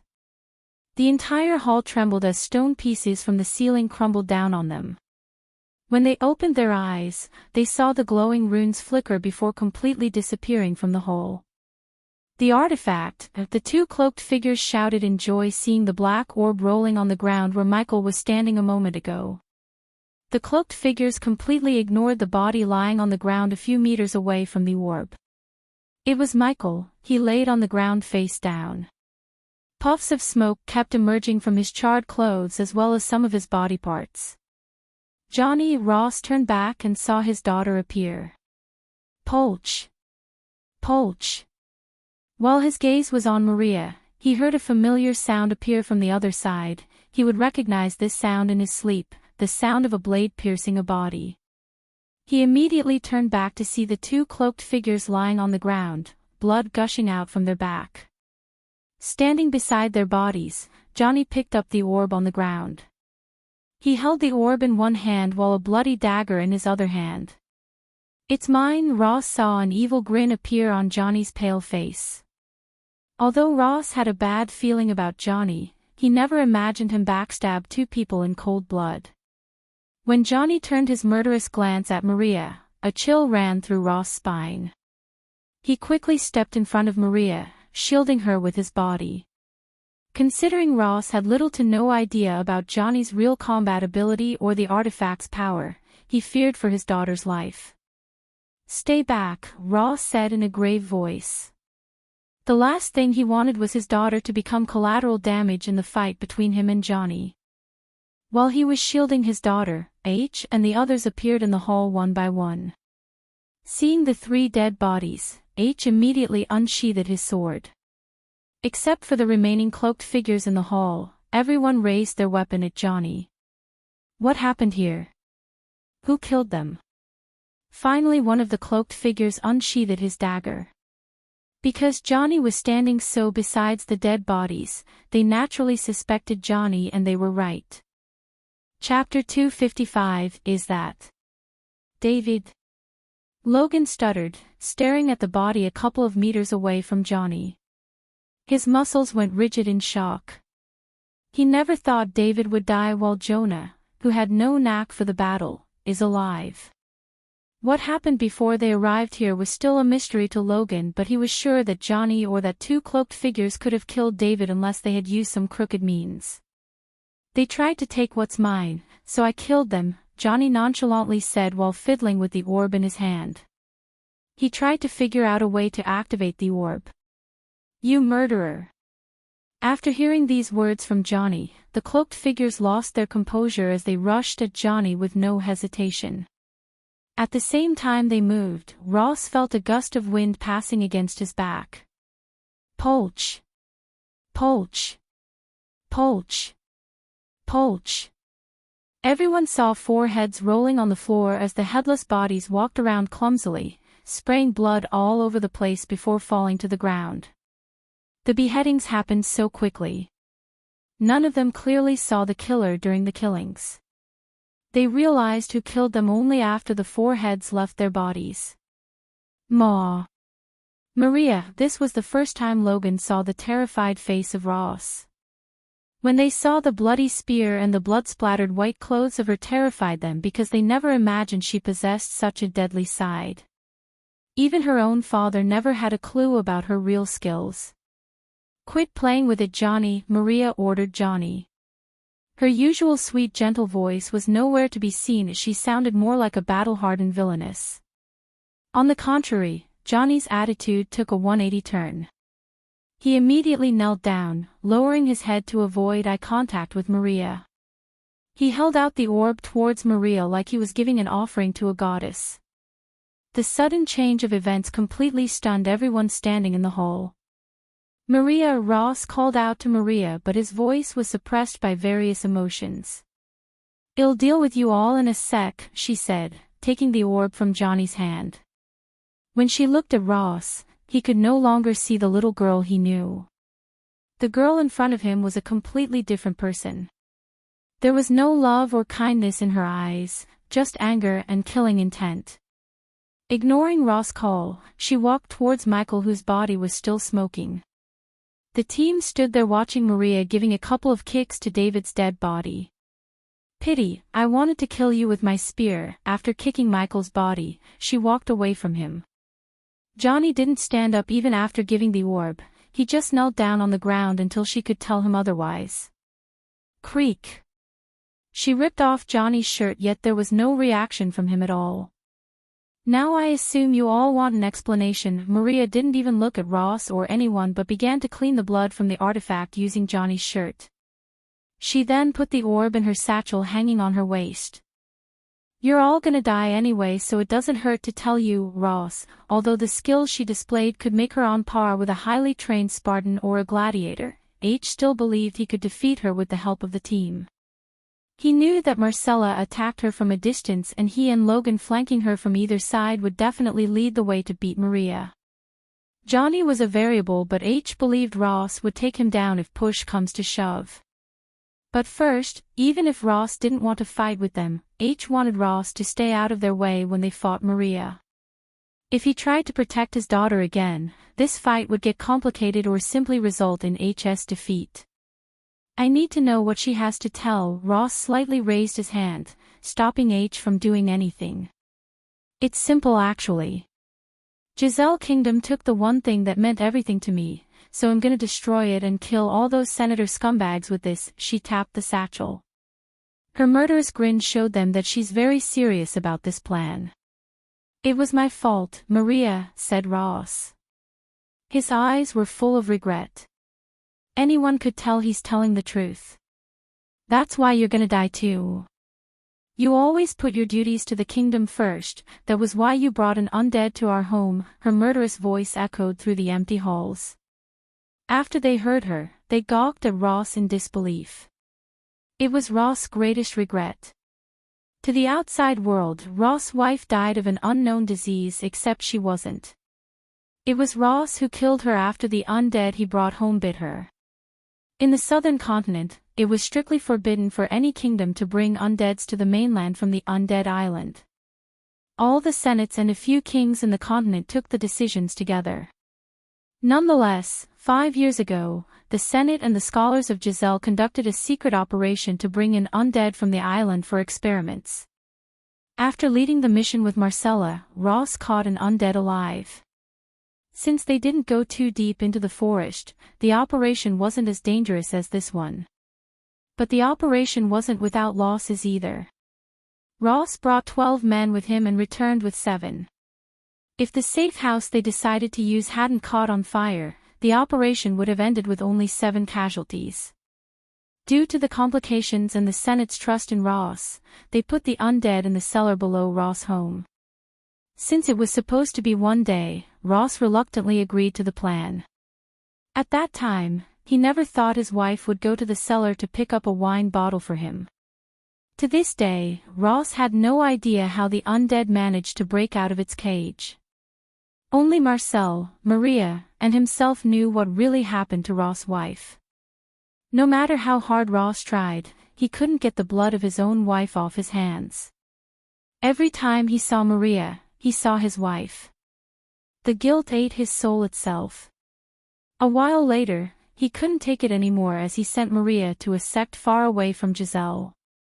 Yet again, he never thought she would turn into completely a different person. "You're right to blame me, but you're not a murdered, Maria, you kidding me?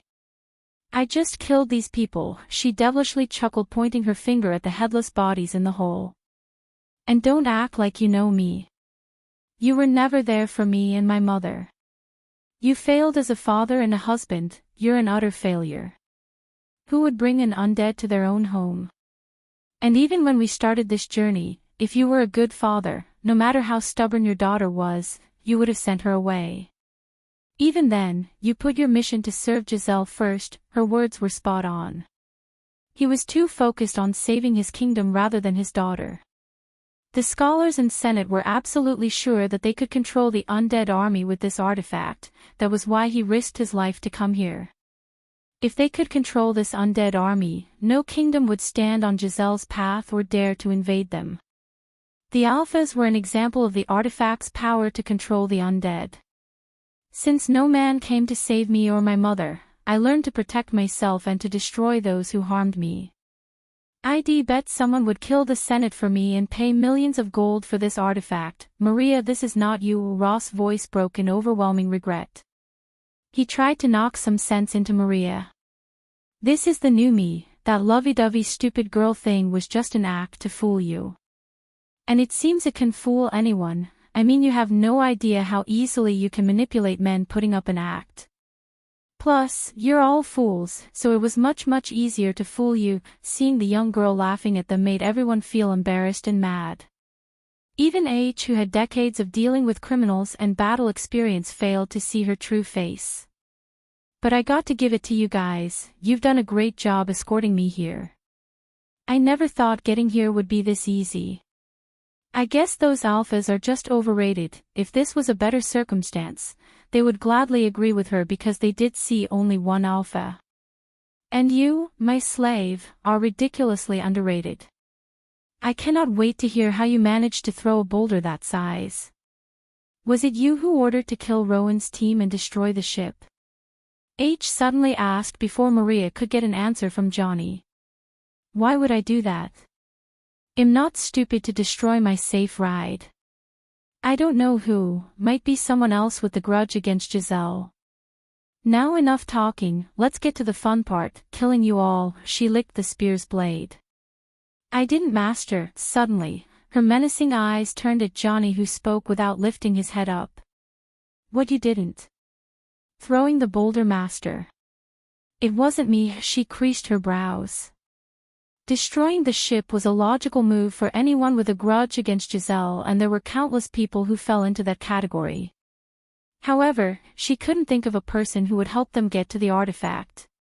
"Why don't you ask me?" Maria felt a chill running through her spine when she heard an unearthly voice coming from behind. Chapter 256. He's moving. Jonah's face turned pale.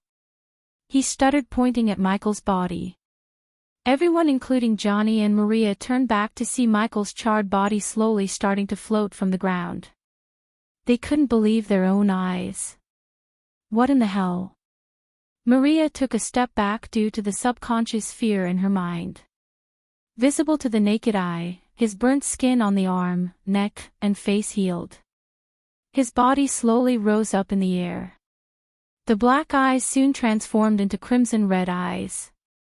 They were staring at him in utter shock. Jonah's body shivered like he was standing outside naked in the wintertime.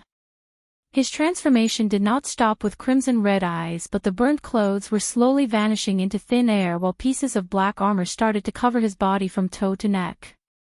The armor looked like a breed between leather and metal.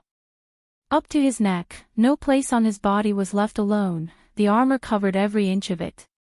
This was the first time Michael wore Lucifer armor without the cloak and mask. Logan was the tallest one in the group, who stood at 6 feet 7 inches, yet the transformation made Michael an inch taller than Logan himself. After the armor was completely set on his body, they saw dark smoke being radiated from his body. Soon afterward, his eyes ignited with dark red fire. These people were somewhat lucky to witness the Dark Lord's first evolution. It can't be, you were dead, Maria stuttered in fear. Not only her but everyone began to fear him because of the fear toxin in the air. Even if there wasn't any fear toxin in the air, they would have reacted the same way. They had never seen someone fly or heal this fast in the southern continent. It was clear as a day that he's using magic, except they had no idea how. Don't. When Maria saw him move forward towards her in the air, she shouted, taking out the orb from her satchel. She applied pressure to the orb as it began to produce creaking sounds. "I'll destroy it," she threatened Michael with the artifact. "What makes you think I care?" He just raised his finger. The next moment, a bolt of a golden lightning bolt shot towards the orb from his fingertip. The orb shattered by the lightning bolt into countless pieces. How are you doing this?" Jonah stuttered while the others began to question their sanity. "Magic, impossible." Michael stopped releasing the fear toxin into the air. He knew the display of spell casting would keep them afraid. Even he himself didn't know the complete extent of his new powers. He was now at the core formation level 8. The system put his body into hibernation so he could absorb most of the first energy radiated by the artifact. Although his body was put into hibernation, he heard everything Maria said. You're good," he spoke while still floating in the air. It wasn't just mere words, she really did surprise Michael. Even he was unable to see through her scheme. "The artifact will be awakened in 10 minutes, the system reminded Michael. Before the blast, he switched the orb with the system's help. If he had avoided the blast, Maria or Johnny wouldn't have thought he was dead. Then they might have killed him for real, as he was unable to move a muscle during the hibernation process. Getting blasted by the explosive hurt him like hell, yet his hunger for power gave him the strength to endure the pain. Because he endured the pain, she left him alone without interrupting his absorption process as well as the process of opening the artifact.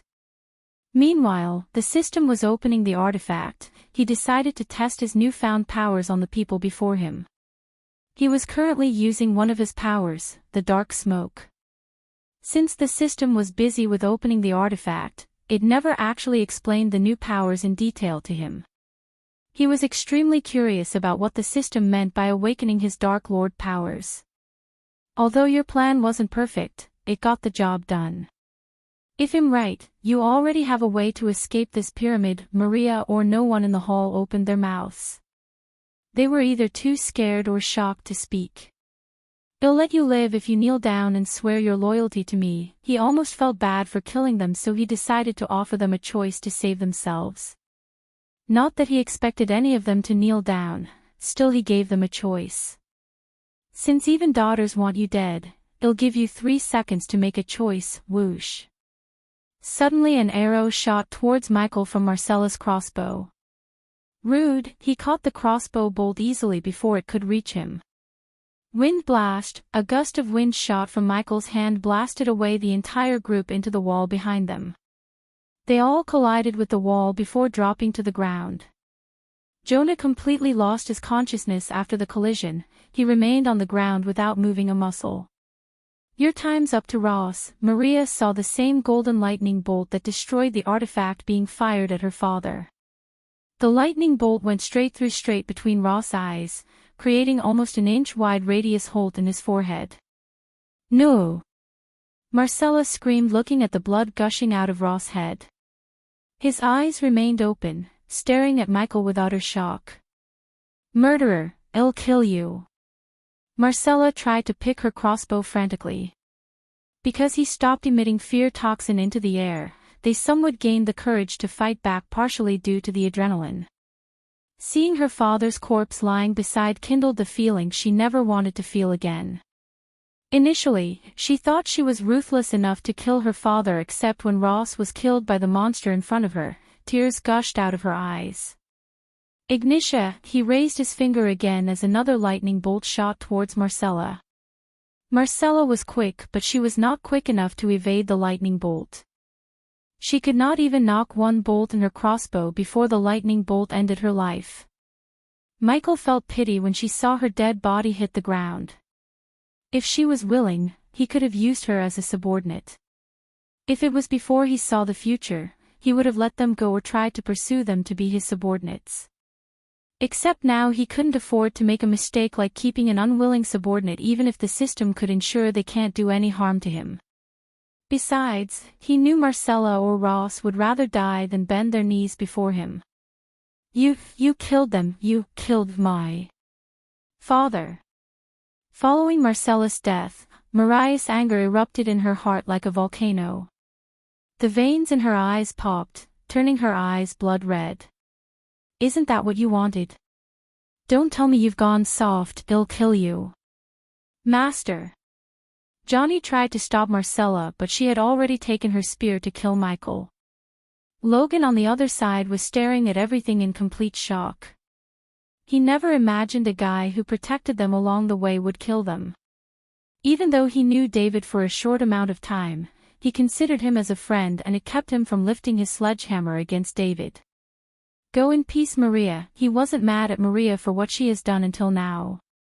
If he had to blame someone, it would be Ross, who made all the mistakes that turned Maria into this.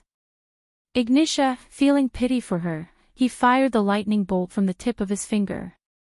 Like before, the lightning bolt went straight through her forehead. Because Johnny stood behind her, the lightning bolt pierced his throat. In one lightning bolt, Michael took 2 lives. The deaths of Maria and Johnny finally brought Logan back to reality. He mustered his courage to raise his sledgehammer against Michael, though he knew he had no chance of winning against a magic caster. Logan never really believed in gods, but looking at David, he wondered if he's a god himself came to the world to punish them. "Stand down, Logan." Michael waved his hand as the sledgehammer in Logan's hand flew away from the big guy's hands. "Back at the ship, you said you're going to retire after this mission and live the rest of your life as a wealthy person. Swear your loyalty, Logan, and you'll be richer than you've never even imagined." Unlike Marcella or Ross, he liked Logan. Logan was a simple-minded good guy who would never scheme against him. Because of that, he tried to convince Logan to be his subordinate. "Who are you, David? Is David even your real name?" Despite Logan's look, the big guys had a soft heart. That was why Michael could see the sadness of losing Ross and Marcella in his eyes. "This world will soon turn into a living nightmare, Logan. I'm here to stop it by slaughtering people in cold blood. After seeing you use magic inside the void line, I don't know what to believe anymore, but one thing I'm sure, David, this isn't how you save the world." Note: don't think MC will become a self-righteous goody two-shoes and world-saving drug. He's going to change the world to his liking. Chapter 257, You think this world doesn't need saving? Open your eyes. What do you think would have happened if Ross gave the artifact to the Giselle Senate? They will control the undead army outside, wage war against the other kingdoms, and thousands of people will die, lose their families, and end up being slaves to the rich. If you by any chance thought of any of them as innocent, you're the most naive person in the world. These words played again and again in Logan's mind. And look around you, man, if this world needs saving, it's from you. You killed a father, a daughter, and a good friend, for what? Refusing to serve you. Do you really think you're the good guy? Michael heard everything without uttering a word as Logan continued, I might be a mercenary, but I have no innocent blood on my hand. If I agree to serve you, it'll end up just like you. So go ahead, kill me. You're so full of it, Big guy, finally Michael couldn't take any more of this bullshit Logan spouting. You think this world doesn't need saving? Open your eyes. What do you think would have happened if Ross gave the artifact to the Giselle Senate? They will control the undead army outside, wage war against the other kingdoms, and thousands of people will die, lose their families, and end up being slaves to the rich. If you by any chance thought of any of them as innocent, you're the most naive person in the world. Logan stared at the dead bodies around them. Deep down, he knew no one here is innocent. One day you'll realize that the good guys aren't enough to save the world. Michael activated the lightning dash, appearing in front of Logan within a snap of time. Logan felt like he was hit by a big log in the face before everything turned dark. He could have easily killed Logan like the others, but his instincts told him not to. Somehow Michael believed Logan would be a loyal subordinate in the future. After knocking Logan down, his gaze turned to H, who was staring at him with a pale face. Jonah was still unconscious. What about you, H? Do you want to serve me or die? Sparks of lightning danced around his fingers. Looking at the lightning sparks, H shivered. I'll serve you, my lord. This was the first time Michael saw overwhelming fear in H's face. Even when they were facing deadly odds, he never lost the courage, yet the fear toxin and the power he displayed broke H's courage completely. Michael was glad of H's choice because people like him are easier to keep on the leash rather than people like Ross who chose death rather than bending his knees. What's your real name? Michael floated slowly towards H. Hey. Heinberg, my lord, he stuttered without looking him in the eyes. Are you willing to be my subordinate, Heinberg? Michael doubted the system would accept him as a subordinate because Heinberg was basically forced to swear his loyalty. It was either bending his knees or death, and Heinberg chose to bend the knee. Yes. Yes, my lord. He quickly sat in front of him on one knee, swearing his loyalty. Warning. The target cannot be forced to be the host's subordinate. The system recommends a different way to make the target swears his loyalty towards the host. Just as he expected, the system threw him a couple of warning messages. Previously, when he was recruiting someone to be his subordinate, he used a stick and carrot method, except now where he only gave them the stick, not the carrot. He doesn't need to be registered with you system. He ignored the system's messages. In the southern continent, he was like a god. He doubted Heinberg would be stupid enough to betray him. If Michael wanted, he could destroy the Giselle kingdom or any kingdom in the southern continent in a couple of days. If he brought Nightmare with him and he was able to use his dragon breath, it'd only take a day to destroy any kingdom. Rise, Heinberg. Somehow Michael felt like movie villains, speaking these words through the voice modulator. Heinberg swallowed a mouthful of saliva before slowly standing up. He was loyal to the Senate leader Caius, but not enough to die for him. Caius always used him to do his dirty works. The only reason Heinberg whirled for him was Caius paid him handsomely. It was under Caius' order he came here to retrieve the artifact. Ross knew this. However, what Ross didn't know was his secondary objective. Heinberg was to capture one of the alpha undeads. After what happened to Ross' wife, the Senate dropped the idea of experimenting with the undeads. They felt like it was a far greater risk than they were initially thinking. Besides, except for Ross, no one was willing to venture into this island and capture an alpha undead. Tell me, Heinberg, why did you bring Jonah with you? This was a question Michael wanted to know the answer for. He's here to help me capture one of the alpha undeads, my lord. Heinberg didn't dare to hide the truth from him. Capture an alpha undead? Under whose orders? Michael had a hard time believing that an entire Senate would be utterly stupid enough to experiment on an alpha undead that possessed the intelligence of a human and abilities of a superhuman.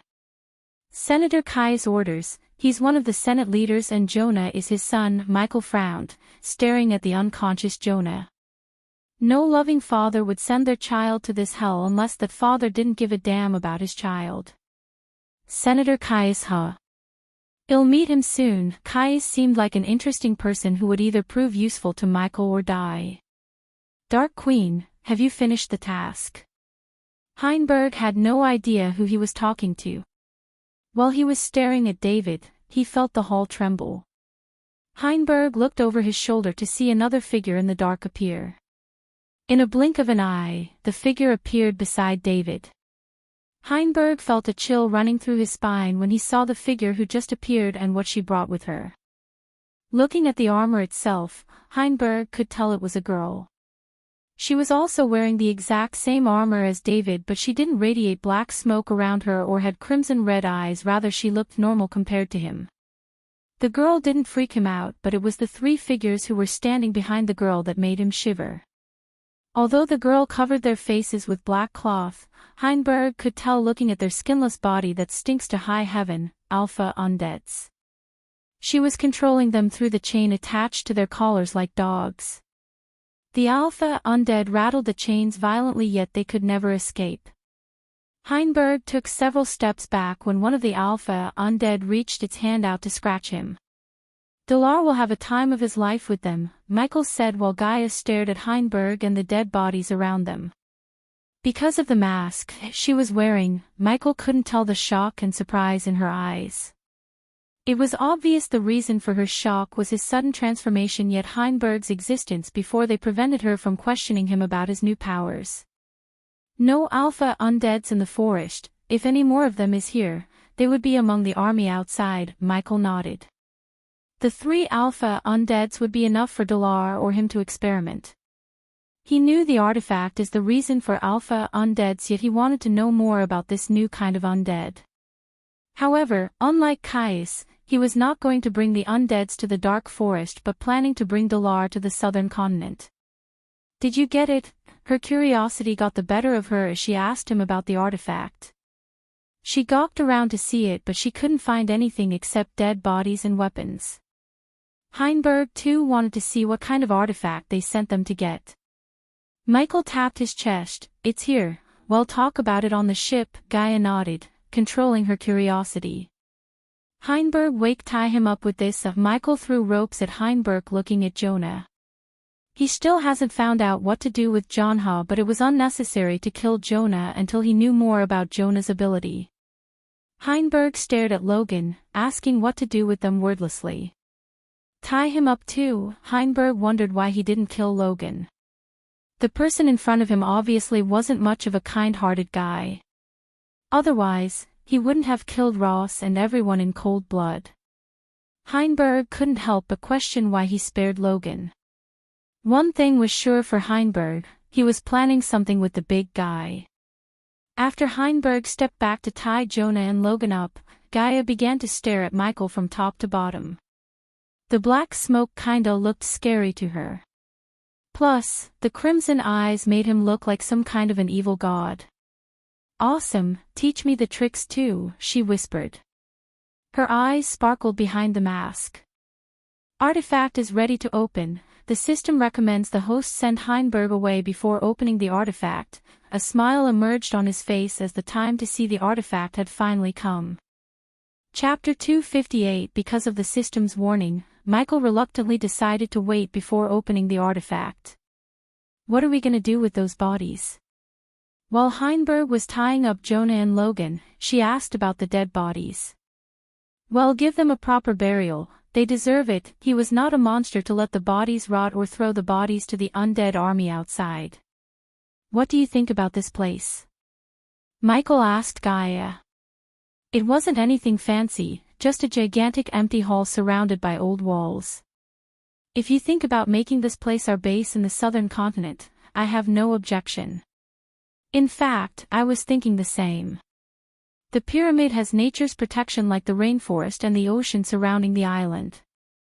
Also, we have an undead army standing outside protecting from, well, everything. She spoke what he had in his mind. Yet he wanted to tell her something. This place was built by the Order of the Death. Behind her mask, her brows arched up in surprise, the same guys who built the Abyssal. Yeah, when I entered this place first, this building or something talked. It said, "Welcome Lord Lucifer." Are you sure? Pretty sure. I haven't heard the voice after that. Well, for dead guys, they've been pretty helpful for us. First, they gave us the abyssal and now they had given us this pyramid. She was pretty happy with the place.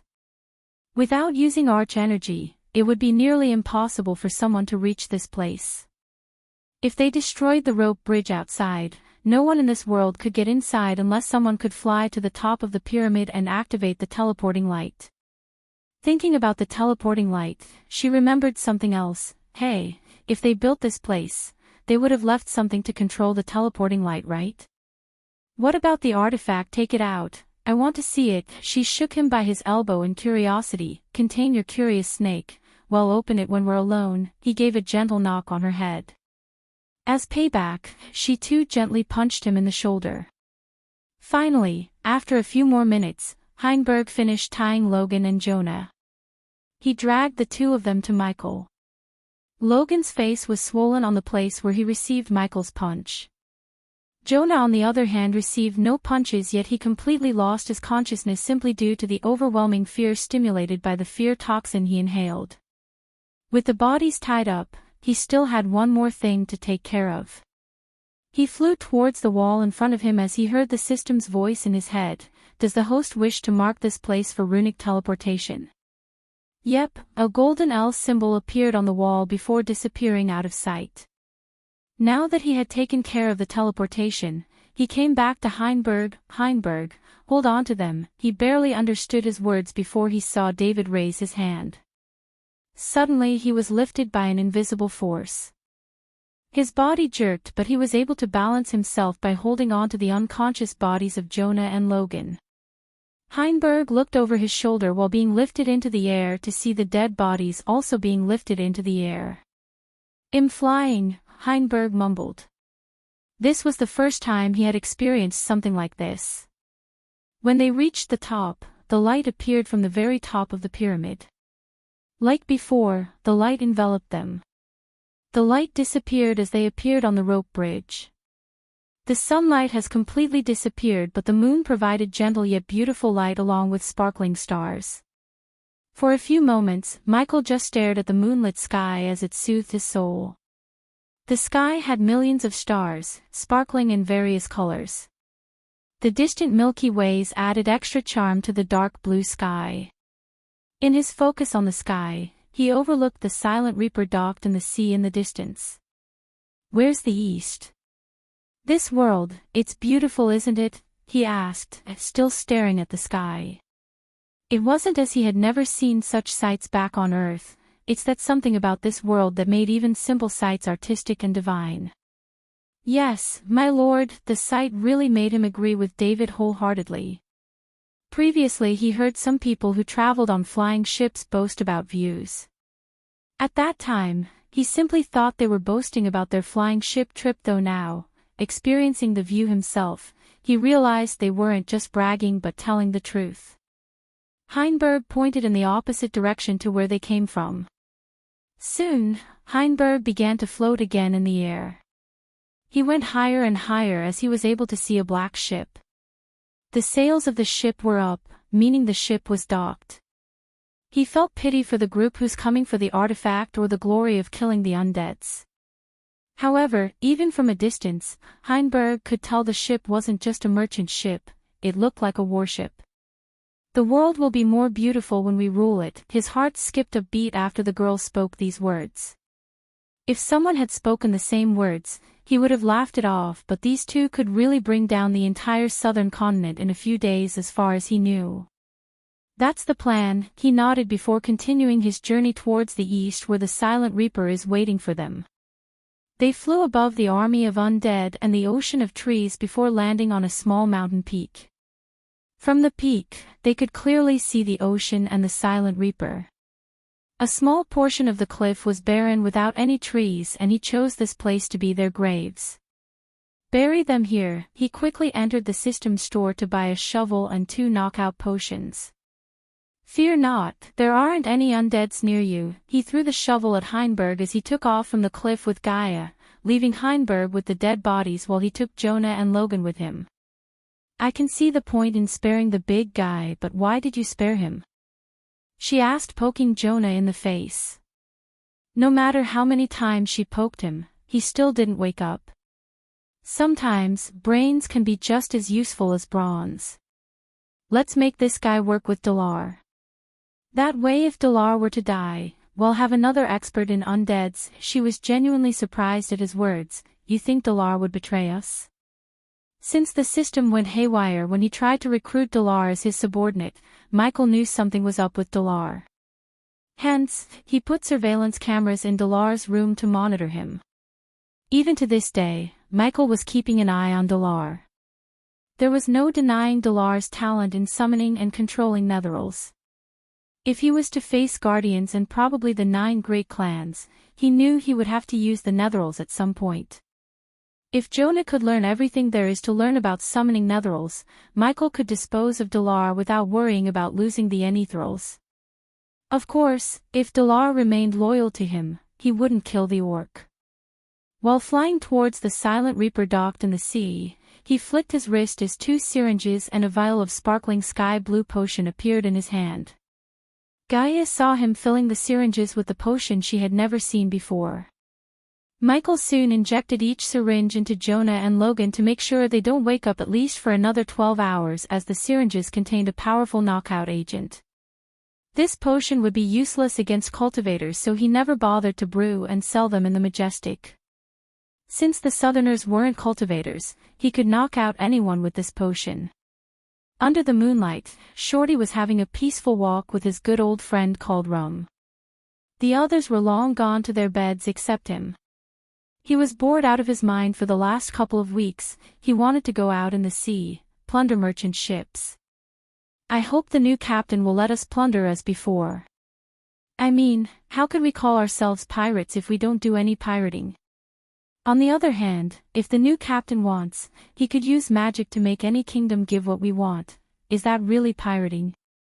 I'm talking to myself again. Short slapped himself. He laid on the wooden floor, looking at the moon. It doesn't hurt to get yourself some rest, has Shorty. Again he spoke to himself. Isn't this past your bedtime, Shorty? Shorty tripped the rum bottle he kept beside him in fear. His body jerked as he jumped up to see 2 figures flying towards him. What in the hell? Shorty rubbed his eyes. For a second, he thought he was dreaming. The sudden fear removed the rum's effects. His blurry vision soon cleared up to reveal the figure of Dark Queen. Dark Queen, no matter how many times he had seen her, she still freaked him out with her black armor and magic. Shorty recognized her, but he couldn't recognize Michael because Shorty never saw him in his Lucifer armor. Lock them in a cell. Michael was not in the mood to stay and chat with his crew. He just threw Jonah and Logan on the floor. Then, he willed the system to teleport him and Gaia back to the pyramid. What's your guess about the artifact? What will it be? Let me give you a clue, it's badass. And oh, I already gave you a clue in one of the S. The clue is in chapter 248. Chapter 259. They both appeared inside the hall once again. The light emitted from the walls around them was enough to see the hall clearly. Come on, show me its system. He willed the system to hand him over the artifact from the system storage. Her eyes sparkled with curiosity. A small light emerged above his hand before transforming itself into a silver oval-shaped object. Although from the outside it looked like an ordinary thing, she could feel an immense amount of energy pulsating from within. Is that an egg? She reached out to touch the artifact in his hand. The thing in his hand wasn't what he expected. At first, it was a black orb and now it just changed its color to silver. Crack! Just as Gaia's hand touched the surface of the thing, cracks began to form on its surface. It is an egg, Michael confirmed his suspicion, sensing a heartbeat from the thing. Ah! Suddenly Gaia squealed. He was stunned by her sudden, unexpected reaction. Before he could ask her why, he too felt intense pain all over his body.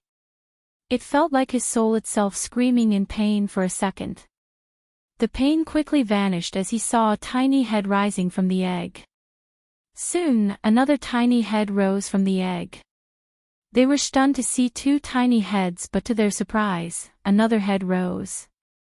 Under their bewildered gazes, the tiny beast completely broke out of the shell. Another shock hit their core as they were not three beasts but the three heads shared one body. The hand-sized beast shockingly resembled a beast on Earth. Not a real living beast but a beast he saw in movies, King Ghidorah. The only different factor was the color of its scales and the eyes. Each head was covered in different color scales. The head in the center had shiny cloud silver scales while one head in the right had pure white scales and the left one had black scales. The head in the center stared at Michael and Gaia with its rather round eyes that somewhat made the beast look cute. "Give me something to eat, jerk," the white head spoke in a feminine voice to break them out from their daze. The white head sounded like the child version of Gaia. She was too stunned to get back at the white head. They are in a trauma state because this might be the first time they have seen our kind. I cannot find any references to our species in their memories, Michael saw the silver head speak in a calm voice. The black head, however, remained silent. It stared at the hall like it was surveying the surrounding system. "What kind of beast is this?" "It's one of the rarest beings in the universe, a three-headed hydra. The system lacks the necessary information to find how the three-headed hydra egg ended up in this world, but the egg has been in a hibernation state for over 3,000 years. Over 3,000 years? Wow, the system also found that the three-headed hydra emits the same frequency of energy that has been sucking the arch energy in the southern continent, hence the void area. Do you think there might be another hydra sleeping beneath the southern continent? Yes, the system has already informed the host about the extraterrestrial being consuming the arch energy.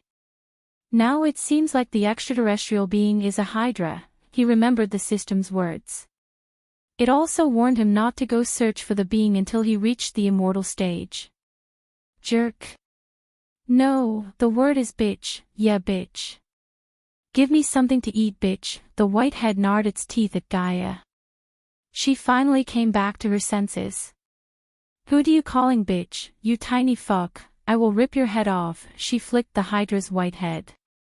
"Please stop," the silver head pleaded with both of them, but the white head already moved itself to take a bite out of her hand.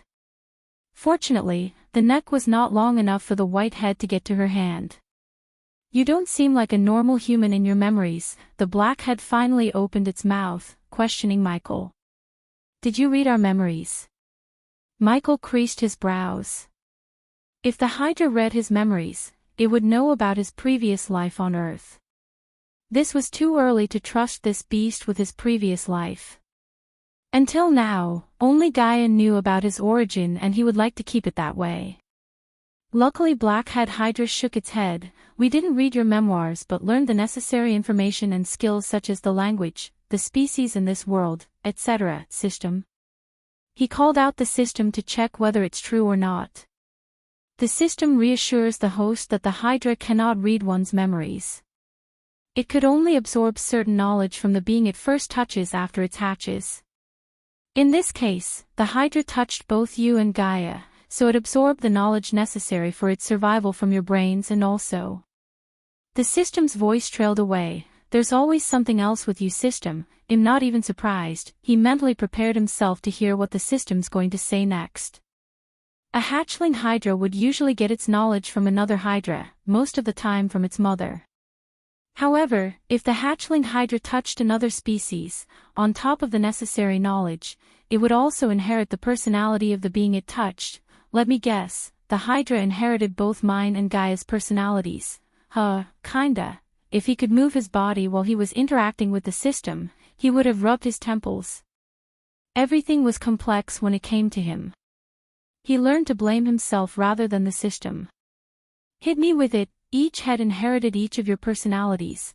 "Wait a minute, there are 3 heads and there's only 2 of us," he interrupted the system. "The white head, as you may have noticed, inherited Gaia's personality. The black head inherited the personality of yourself on Earth. The silver head inherited a brass personality." The system confused Michael. Nothing seemed out of place from the system's previous explanation when it came to Gaia and the white head. He couldn't help wondering how the hell did the silver head inherited a brass personality when he was not even alive. Trust me, host, you can't and won't comprehend the process of Hydra inheritance. The system sounded somewhat overbearing when it spoke these words, like it was an all-knowing person and Michael was a stupid kid. Then simplify it, system. He tried to remain calm despite the system's attitude. Well, The system went silent for a few seconds before speaking again. The Hydra inherits the personality from the soul of the being it first touched, right? Yes, if the Hydra had touched Gaia only, the Hydra would have inherited only her personality, as she has only one soul. But the host happens to have a split soul, one part Abra's, one part you. Therefore, when it touched both of you, the inheritance process resulted in the Hydra inheriting the personality of Gaia, Abra's, and you. Now the three heads are the best and or worst versions of yourselves. Michael uttered no words but let everything sink in silence. What are you so upset about, host? You're extremely lucky to get your hands on a Hydra. So quit whining and take the world by storm, for better or worse. The system lightened his mood. Can I make the Hydra my pet? Or a subordinate? Yes, you can, for a price. What price?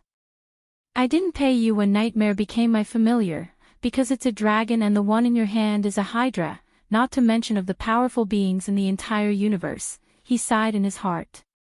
After spending his time with the system, he had learned there's no point in arguing with the system when it comes to badass points. Hence, he decided to shut up and pay the price to make the Hydra his familiar, just like Nightmare. Are you gonna tell me the price or not? 9,999 badass points only. He wanted to slap the system silly when he heard it shamelessly talk like a salesperson. Why don't you round up and take 10,000? Cool, will do. Wait, what?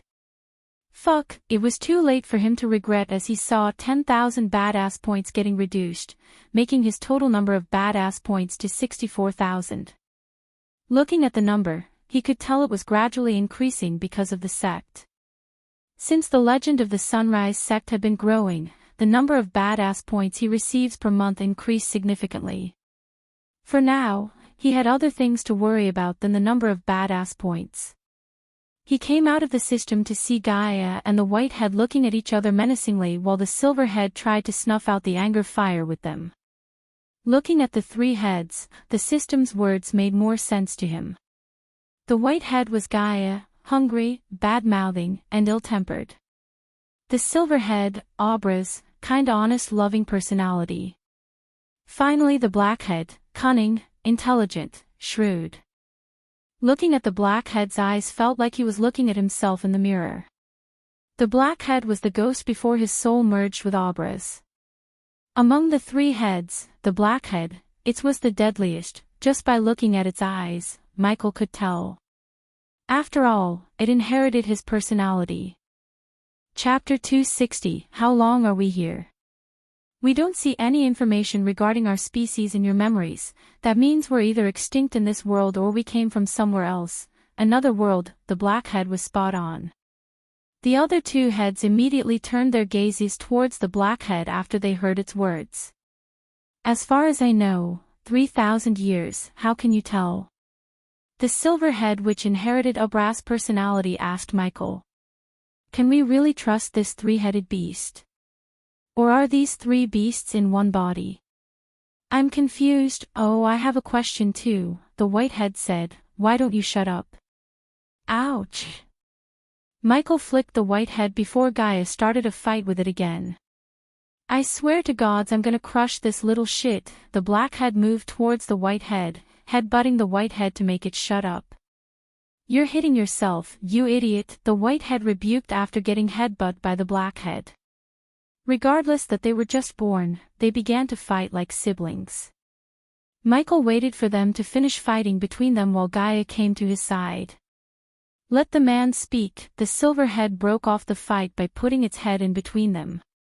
After a few seconds, all three heads turned towards Michael. Your species are called Hydra.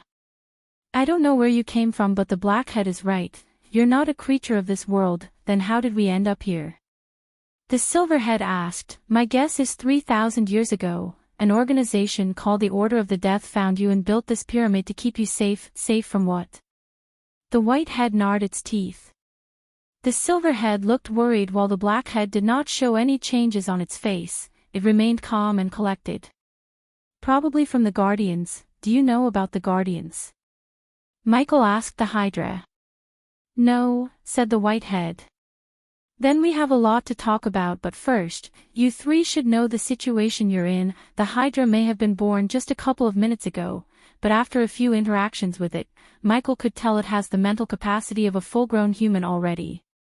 Even Nightmare wasn't as intelligent as the Hydra when Michael took him in. The organization that saved you is no more but their enemies, Guardians. Now, they are one of the most powerful organizations in this world. Anything remotely related to the Order of the Death is considered evil by them. So on top of you guys are extraterrestrial, your history with the Order is enough for the Guardians to hunt you down and kill you. That's the best case, you hear that? That's the best case, Gaia devilishly chuckled looking at the white head. Now tell them the worst case. The worst case is 3 spend your lives in some torture room where they would do all kinds of experiments on you. You have 3 heads, so use your imagination. He stopped talking for a moment to let everything sink into them.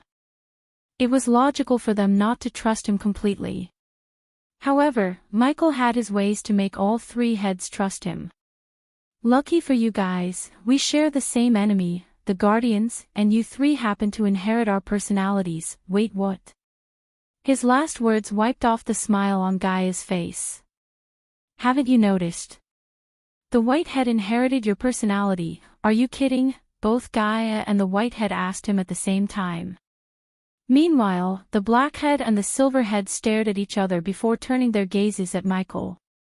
First, they wondered whether what he said about the white head inheriting Gaia's personality was true or not. Secondly, if what he said was true, they wondered who among the 2 of them inherited Michael's personality. I want to ask how you know this, but I'm not gonna do that. Like always, he'll just trust you. Let me guess, you're not gonna tell us how you know about us when there are no other species of our kind in your world. The blackhead saw Michael nod. It's not important how I know. What's important is, you 3 are connected to us. For a few seconds, the blackhead and the silverhead focused their gazes on Michael. The whitehead, however, locked in a staring contest with Gaia. Times like these made him question Gaia's maturity level. It was like her inner child is still alive and well. First, he saw her bicker with Nightmare constantly, and now, she locked horns with the whitehead. If what you're saying is true, who inherited your personality, you or him? Both. You don't have to completely believe me. We're gonna suspend some quality time together and you'll come to realize the truth behind my words. The 2 heads looked at Gaia and the whitehead. Michael then took out the artifact he got from Nightcrawler. Do you recognize this? Or know anything about it? This is what led us to you. Finally the whitehead took its gaze away from Gaia. The 3 heads moved towards the artifact, studying the artifact. Hey, I can sense some familiarity with this. Me too, the silverhead and the whitehead whispered to each other. Are we gonna trust these humans? Michael or Gaia couldn't hear them as the Hydra's voice was way below the frequency of the human hearing range. You see another way. We were just born and we still don't have enough information about this world to survive. He was right about one thing, this world doesn't have another one of us, so it's likely that someone would try to capture and experiment on us. The blackhead spoke as the silverhead nodded in agreement. They seem okay and trustworthy to me. After all, if it wasn't for them, we wouldn't even have been born, so what do we do? The whitehead asked the other 2. The silverhead turned its gaze towards the blackhead. We have to be with them until we know more about everything. The 3 of them agreed with a nod. Until they learn everything there is to know about their species and this world, they decided to live with Michael. After deciding, they looked back at the artifact in front of them again. One of my kind. Suddenly the 3 of them heard a voice inside their head. Good. Very good. The 3 of them felt an intense pain inside their heads. They tried to shake the pain away, but every single word the voice uttered increased the pain they were feeling. Michael sensed the artifact in his hand slightly tremble. A couple of seconds after he felt the tremble, the three heads began to bang their heads with each other in pain. Something's happening, Gaia quickly yet gently took the Hydra from Michael's palm. The system has found another Hydra trying to establish a telepathic connection with the three heads. The system recommends the host destroy the artifact immediately. Ah! Get out of our heads, the tiny Hydra screamed. This time they heard it scream loud and clear. He tried to crush the artifact, but no matter how hard he tried, he simply lacked the strength to crush it. Death range, the surroundings immediately darkened, almost pitch black. Gaia could see the literal fire in his eyes burning brighter and brighter. Crack! The artifact produced a cracking sound under his crush. Soon, more cracks formed on its surface. He couldn't know the exact extent of his power inside the death range after absorbing the first energy radiated from the Hydra egg. Yet, he could feel his raw strength at least multiplied by 3 times. Finally, Michael crushed the artifact into pieces. But the moment he destroyed the artifact, a monstrous shout echoed through the empty halls. "How dare you!" The entire pyramid trembled violently as dust and stone pieces from the ceiling began to fall down. Large cracks formed in the walls as well as the ground beneath them. For a moment, they thought the floor was gonna split open. It was a frickin' earthquake on the level of Richter 9. Quickly Michael and Gaia flew upwards to escape the pyramid. They didn't want the pyramid to fall on their heads. Soon, the light surrounded them to teleport them outside. When they came outside, they saw large cracks running through the outer walls of the pyramid. The hibernating undead army had long awoken by the earthquake. The ground cracked open in several areas as many undeads fell into the cracks. No, Michael was afraid of the pyramid crumbling down into dust. He just found a perfect base in the southern continent. He would hate for it to be destroyed before he could even use it for a single day. "Are you guys alright?" Gaia asked the Hydra in her hand. The 3 heads slowly rose up. "Here, take this, you'll feel better. What is it?" The silver head ignored the black head's quest as it already opened its tiny mouth wide open to let her pour the healing potion into its mouth. Fortunately, after a few minutes, the earthquake stopped and everything remained as it was except for the several cracks on the ground surrounding the pyramid and on its surface itself. Blackhead and Whitehead felt their pain ease up after the Silverhead drank the potion. They were able to take a few deep breaths after the earthquake stopped. "It seems you guys already made another enemy," he said, looking at the 3 heads. "That might another hostile Hydra." Chapter 261. After the earthquake, they didn't return to the pyramid but flew back to the cliff where they left Heinberg to bury the others. On his way to the cliff, Michael saw a few broken trees, cracks large enough to get noticed from high altitude as well as flocks of birds flying out of the forest. He was hoping Heiberg survived the earthquake because Heinberg was the doorway to dominate his first target, the kingdom of Giselle. "So what did you say the name of this island?" "Undead Island." "You should stay away from these nasty little fuckers." It was weird enough to see her keeping the Hydra closer to her chest like the Hydra was her baby, and now, she began to advise them. Is she planning to keep it as her pet? He couldn't help questioning himself. He wouldn't mind if she wants to keep the Hydra as her familiar. Everything she has was his and everything he has was hers.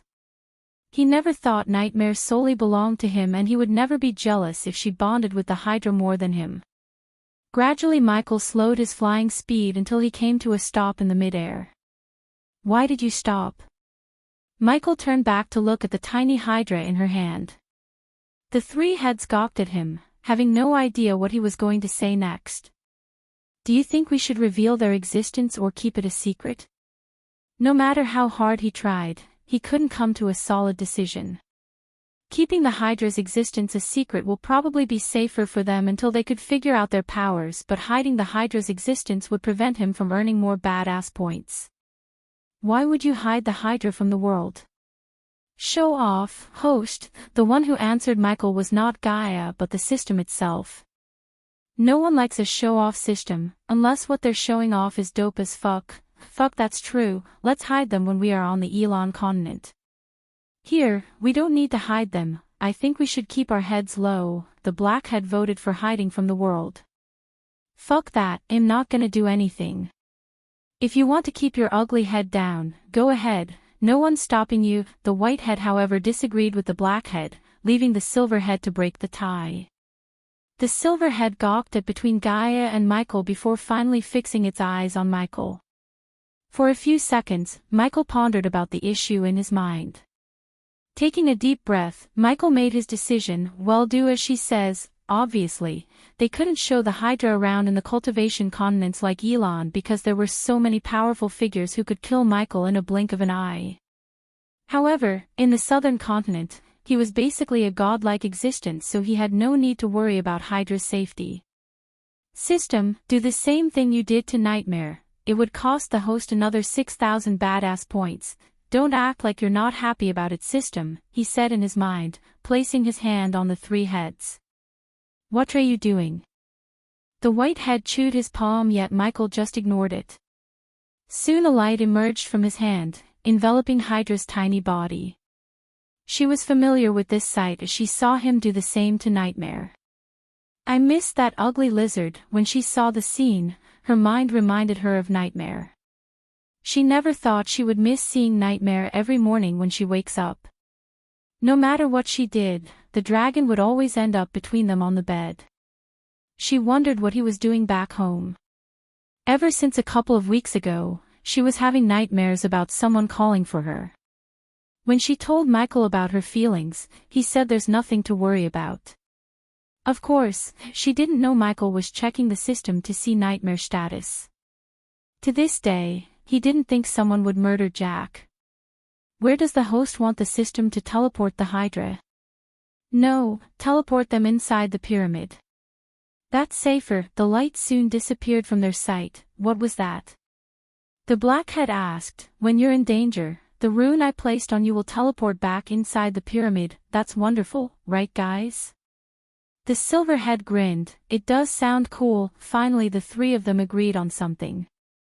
The blackhead had its doubts, but for now, it knew there's no use in questioning him. As far as the blackhead considered, they needed to depend on the two humans to survive in this world.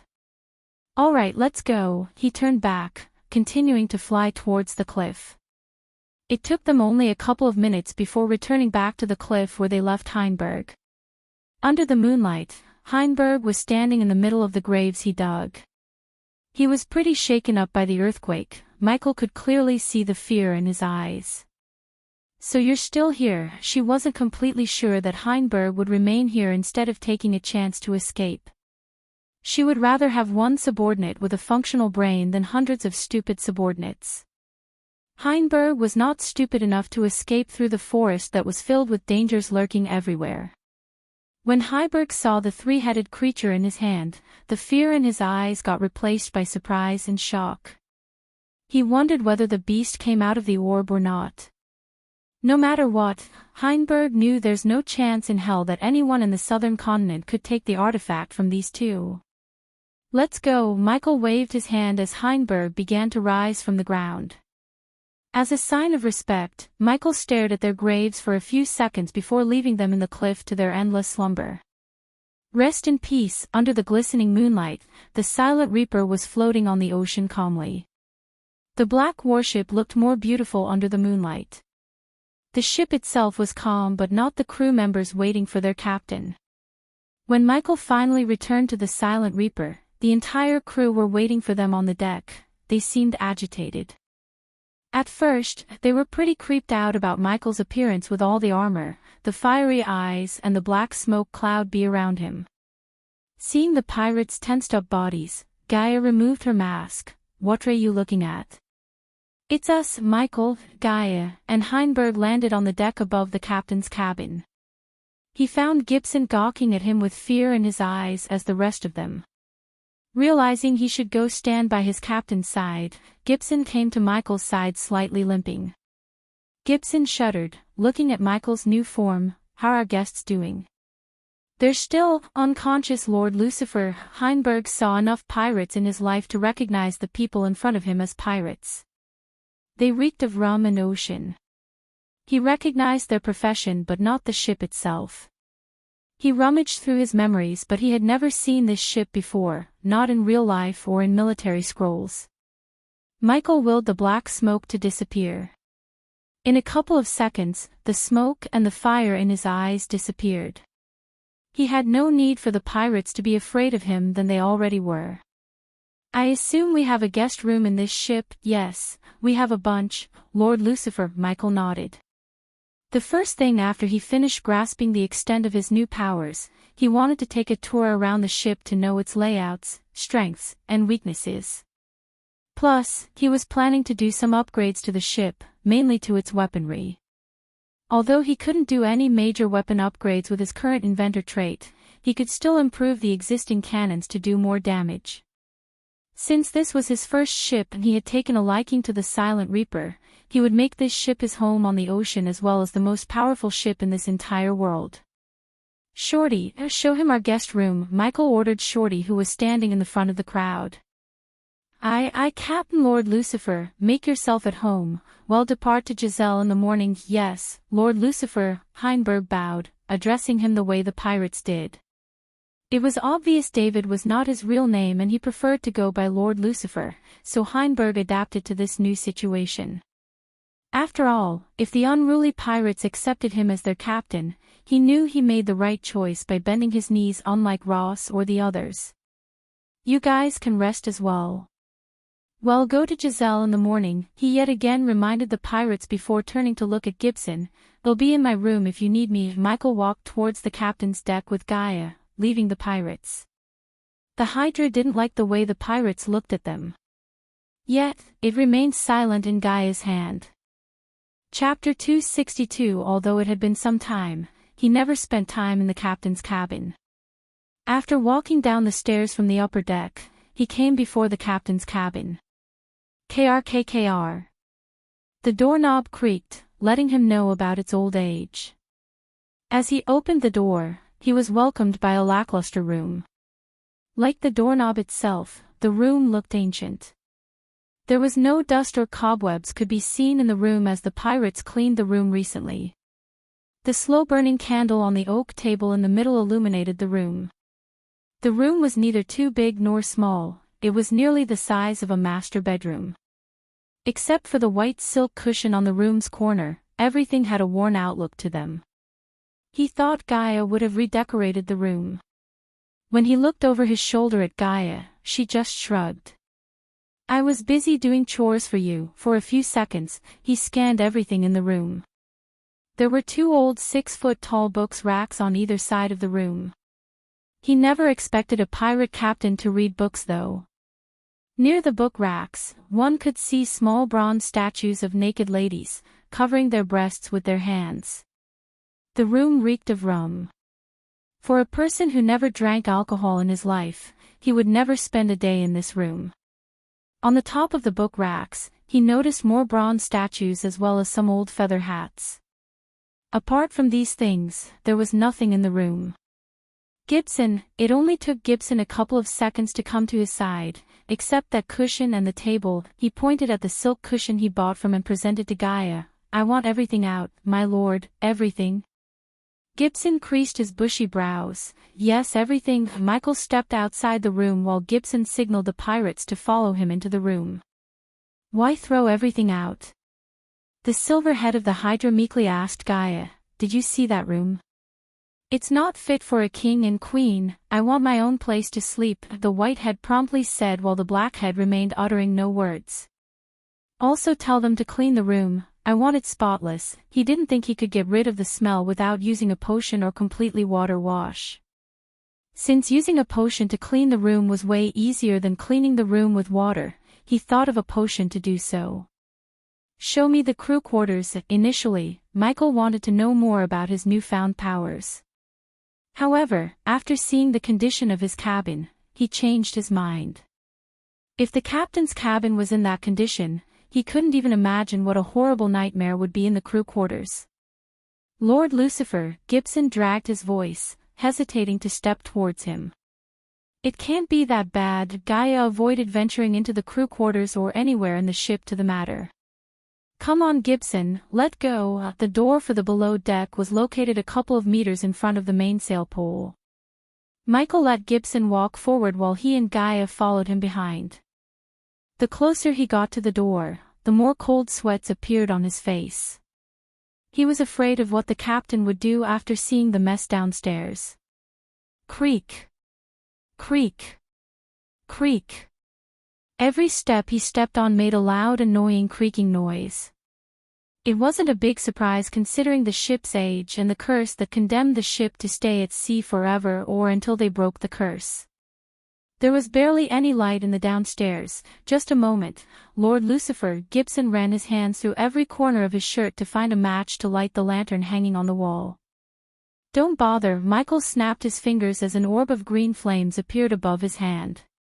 The green light illuminated the room clearly. Before him was a small pathway leading to the other end of the ship. Either side of the pathway was filled with wooden barrels and a couple of bunk beds.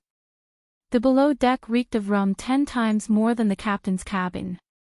He was taken aback by the number of barrels lying around. The pirates clearly didn't bother to stack the barrels. He saw at least 50 wooden barrels before him. What's in those barrels? Although he had a feeling that those barrels are full of rum, he still asked Gibson because he couldn't completely come to terms with his crew wasting gold on this much rum. It's rum, Lord Lucifer. I want to know how much you bastards spending on buying rum tomorrow at the earliest. What they spent their gold on was not his business. Still, he gave a damn about it because how could the pirates follow his orders if they were drunk to their throats? He didn't want mindless drunks to be his crew. He continued to venture forward with his alchemy flames lighting the way. The sight remained constant as everywhere he turned, he saw nothing but wood barrels. The barrels were taking so much space that could be used to store useful items such as gunpowder, alchemy ingredients, and rations. You guys ever eat or survive on only rum? Gibson scratched the back of his head in shame. Ever since Lucifer ordered him to stop drinking and start drinking the potion, he hadn't drunk a single drop of rum. However, the rest of the pirates began to drink more than usual in the joy of escaping the curse. Half of the pirates spent half of their cut in buying barrels of rum. The other half spent all their gold on the rum. The pirate cove ran out of rum as they had to order a new batch just for them. Gibson knew this would eventually come to the captain's eyes, but he never thought the day would come this soon. This is worse than I thought. They barely had enough space to walk. After crossing countless barrels, they came before a plain wooden door. Instead of opening the door, Gibson stood in front of him, hesitating to open it. Will this get any worse? Don't answer me. Gaia shook her head as Michael sent a wave of wind that pushed open the door. The moment the door opened, his nose was overwhelmed by the smell of puke and rum. The three heads buried themselves in Gaia's hand, covering their noses. If a public toilet that hadn't been cleaned for years and a sewer had a baby, it would smell way better than what he was smelling now. He thought he had a high tolerance for stink, but today, he was proven wrong. The sheets covering the bed were turned brown from white. Obviously, the pirates didn't wash them for decades. I'll give all you batards a day to clean the fuck out of my ship. Michael didn't even bother to brew potions but bought detergents and chemicals from the system. Gibson saw hundreds of small bottles filling the area behind him. They all had colorful labels. He never saw these things before in his life.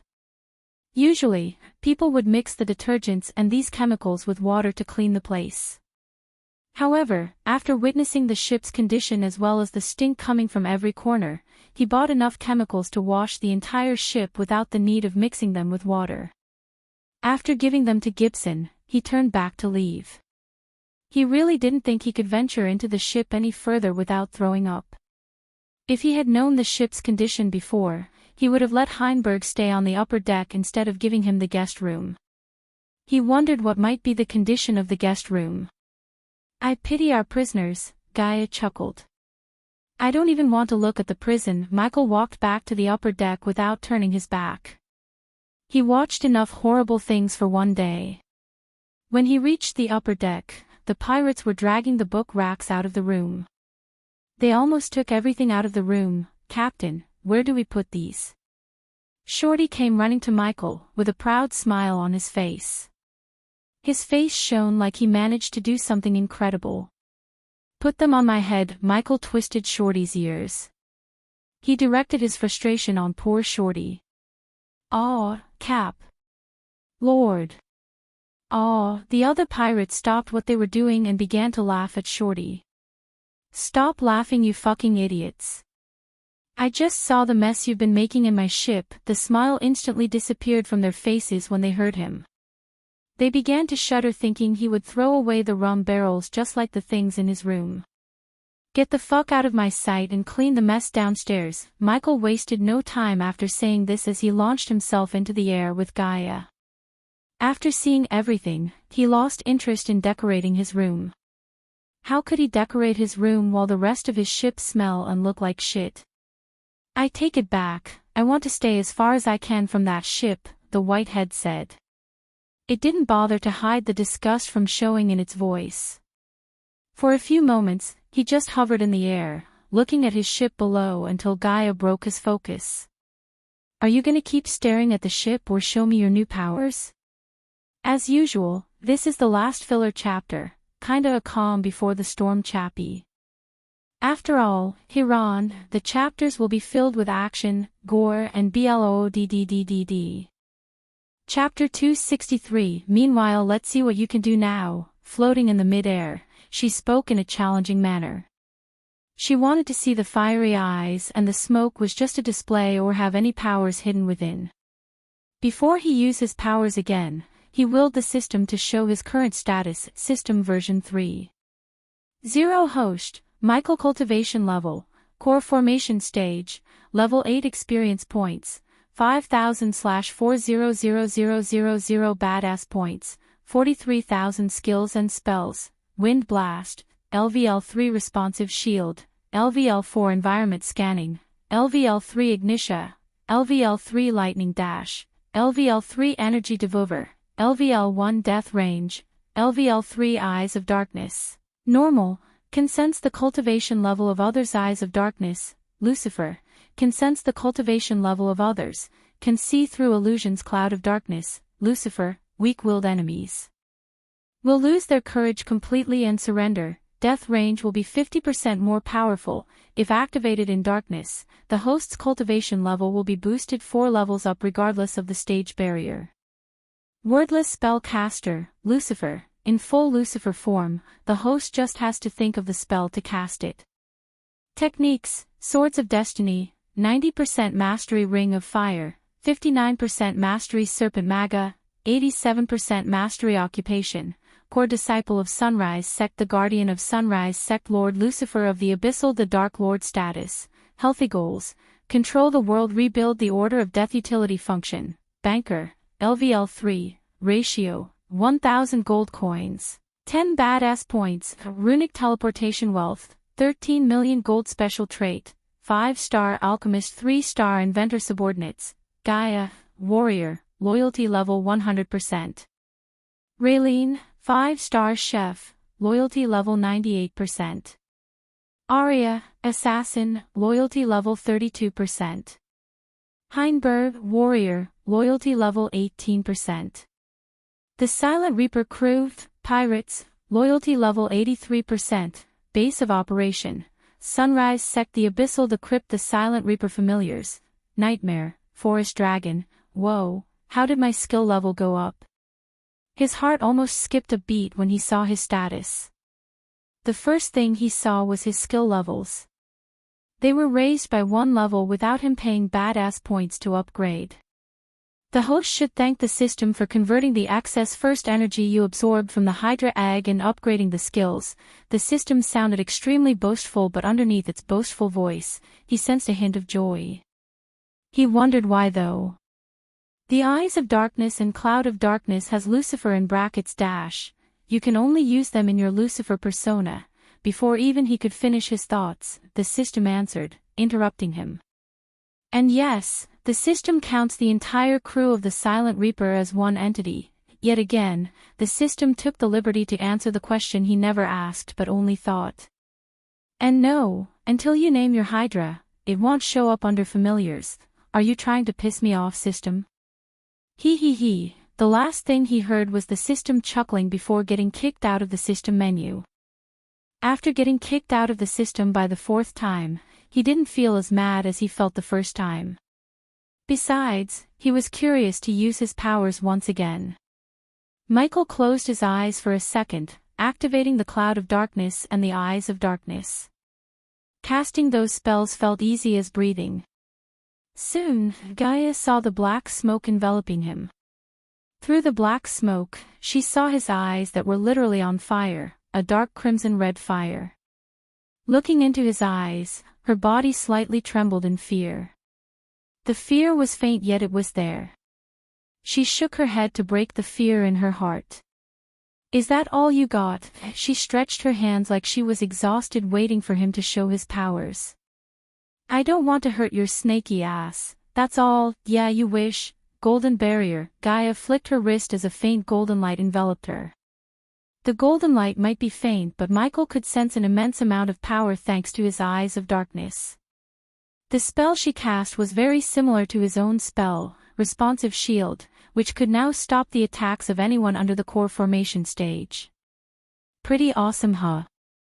This is one of the many legendary spells I possess. Interesting. Michael knew this must be a legendary spell after sensing the power it radiated. This spell will grow stronger with my cultivation level. Currently, no one under the core strengthening stage could break the shield.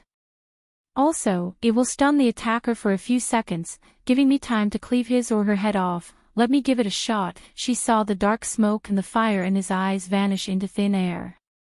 First, Michael wanted to test the strength of his powers in his normal form before transforming into his Dark Lord form, Lucifer. Lightning dash, he closed the distance between them in a blink of an eye. Gaia was extremely surprised by his speed. Every time he uses the lightning dash, she could see his figure, but right at this moment, she only saw a blur in the place where he was just a second ago. Just like Gaia, the Hydra was also able to see only the after image. When he got close enough to Gaia, she punched the shield as strong as he could without using only his raw strength. Boom! The moment his fist connected with the shield, a loud booming sound reverberated through the open air. Why are they fighting? Captain! Sea gods bless me, whoa! The pirates who were watching them shouted when they saw Michael flinging away from Gaia like a kite in the storm. His body only came to a stop from 50 meters away from Gaia. His right hand hurt like hell as he looked down to see bones sticking out of his fist while blood oozed through the wounds. Despite the APD injecting healing potion into his bloodstream, he experienced excruciating pain in his right arm. Yet on his face, one could not see an expression of someone who's going through immense pain. On the contrary, his lips curled upwards. Are you all right? Of course he's not, you idiot. Look at his arm, the white head replied after Gaia shouted at Michael. The silver head showed a look of concern in its eyes. Unlike these two, the black head calmly watched Michael, noticing his arm recovering at an inhuman speed. Although she knew the backlash wouldn't do much harm to him, looking at his arm bleed hurt her heart. Soon, she heaved a sigh of relief inside after she noticed his arm getting back to its normal shape. I'm not impressed. She shouted again to rile him up. I haven't even started yet. Death range, the area around him turned darker. He could feel his strength doubling up, but he still didn't take his full Lucifer form. Lightning dash, yet again, he activated his speed spell to get closer to Gaia. The pirates watching him from the ship only saw a dark trail. Before they could blink an eye, he reached Gaia. Did you notice that? His speed almost doubled, the white head whispered to the other two heads. Boom! Wasting no time, he took another shot at the golden barrier. This time when his fist met the barrier, a couple of tiny cracks appeared in the barrier where he punched. The backlash again sent Michael flinging away, but not as bad as before. He came to a stop after 20 meters. There was a deep shock in her eyes, noticing the cracks in the shield. This was not supposed to happen. No one except the core strengthening stage cultivator could damage the shield, yet he managed to do just that. Why am I not surprised? He's my better half for a reason. The shock in her eyes gradually got replaced by pride and excitement. Plus, she was with him long enough to know that there's nothing impossible when it comes to him. Don't say you're impressed with that little show, Michael snickered. What if we can do all that magic-y shit? The fuck we can. I still have no clue how our captain and the Dark Queen using magic inside the Void Line. We are lucky to be his crew. Gibson said the captain is planning to take over the continent. Just imagine how much gold we earn doing nothing if the captain managed to do that. Go captain. Hey! The pirates began to cheer in excitement from the ship. Ignoring their cheers, he closed his eyes to take his full Lucifer form, aka the Dark Lord form. The black cloud enveloped him while his eyes began to emit crimson-red fire. His newfound skill let him cast spells without uttering a word. Thanks to that skill, he just had to think about death range as the area around him grew darker and darker. The area around him was almost pitch black. Even the sparkling moonlight couldn't shine inside his death range. To this moment, he had zero clues on how the Hydra egg was able to make him stronger and unlock his Dark Lord powers. He knew eventually he would get all the answers from the system. Until then, he was glad to unleash the powers within him, because in this world where the strong prey on the weak, growing stronger is all that mattered to him. Until now, he was like an ant compared to his enemies. That would change from this moment, as from now on, his enemies would witness what the Dark Lord is capable of. Whoa! Gaia was taken aback by surprise when he suddenly appeared before her. She was waiting for him to cast the speed spell, but she heard no words escaping his mouth before he appeared in front of her. Back away, the Blackhead shouted at Gaia, sensing the upcoming danger. But it was too late, as Michael's fist already connected with the golden barrier. Boom! This time, the barrier shattered into millions of golden dots. He stayed in the same spot, except this time, the shock wave produced by the clash sent Gaia flinging away. Due to the force, she dropped the Hydra in her hand before flying away. Fuck. The Whitehead screamed, but Michael quickly caught the Hydra in his hand. Chapter 264. He caught the Hydra on his way to Gaia. She was throwing up blood because of the backlash of the clash between Michael's fist and the golden barrier. Fortunately, she had her APD filled with a 90% pure healing potion to heal her organs immediately. Otherwise, she would have suffered more than just coughing up blood. Impressed now? Michael wrapped his arm around her shoulder with a gentle smile on his face. He himself never expected his power to reach the core strengthening stage in his complete Lucifer form. Apparently, after activating the Cloud of Darkness and the Eyes of Darkness, he could fight head-to-head with a core strengthening stage warrior and even defeat them. Even without taking his full Lucifer form, no one in the core formation stage could inflict a wound on him, let alone defeat him. By breaking Gaia's golden barrier, he grasped the extent of his current powers except for one thing. Gradually the fire in his eyes and the dark cloud around him disappeared.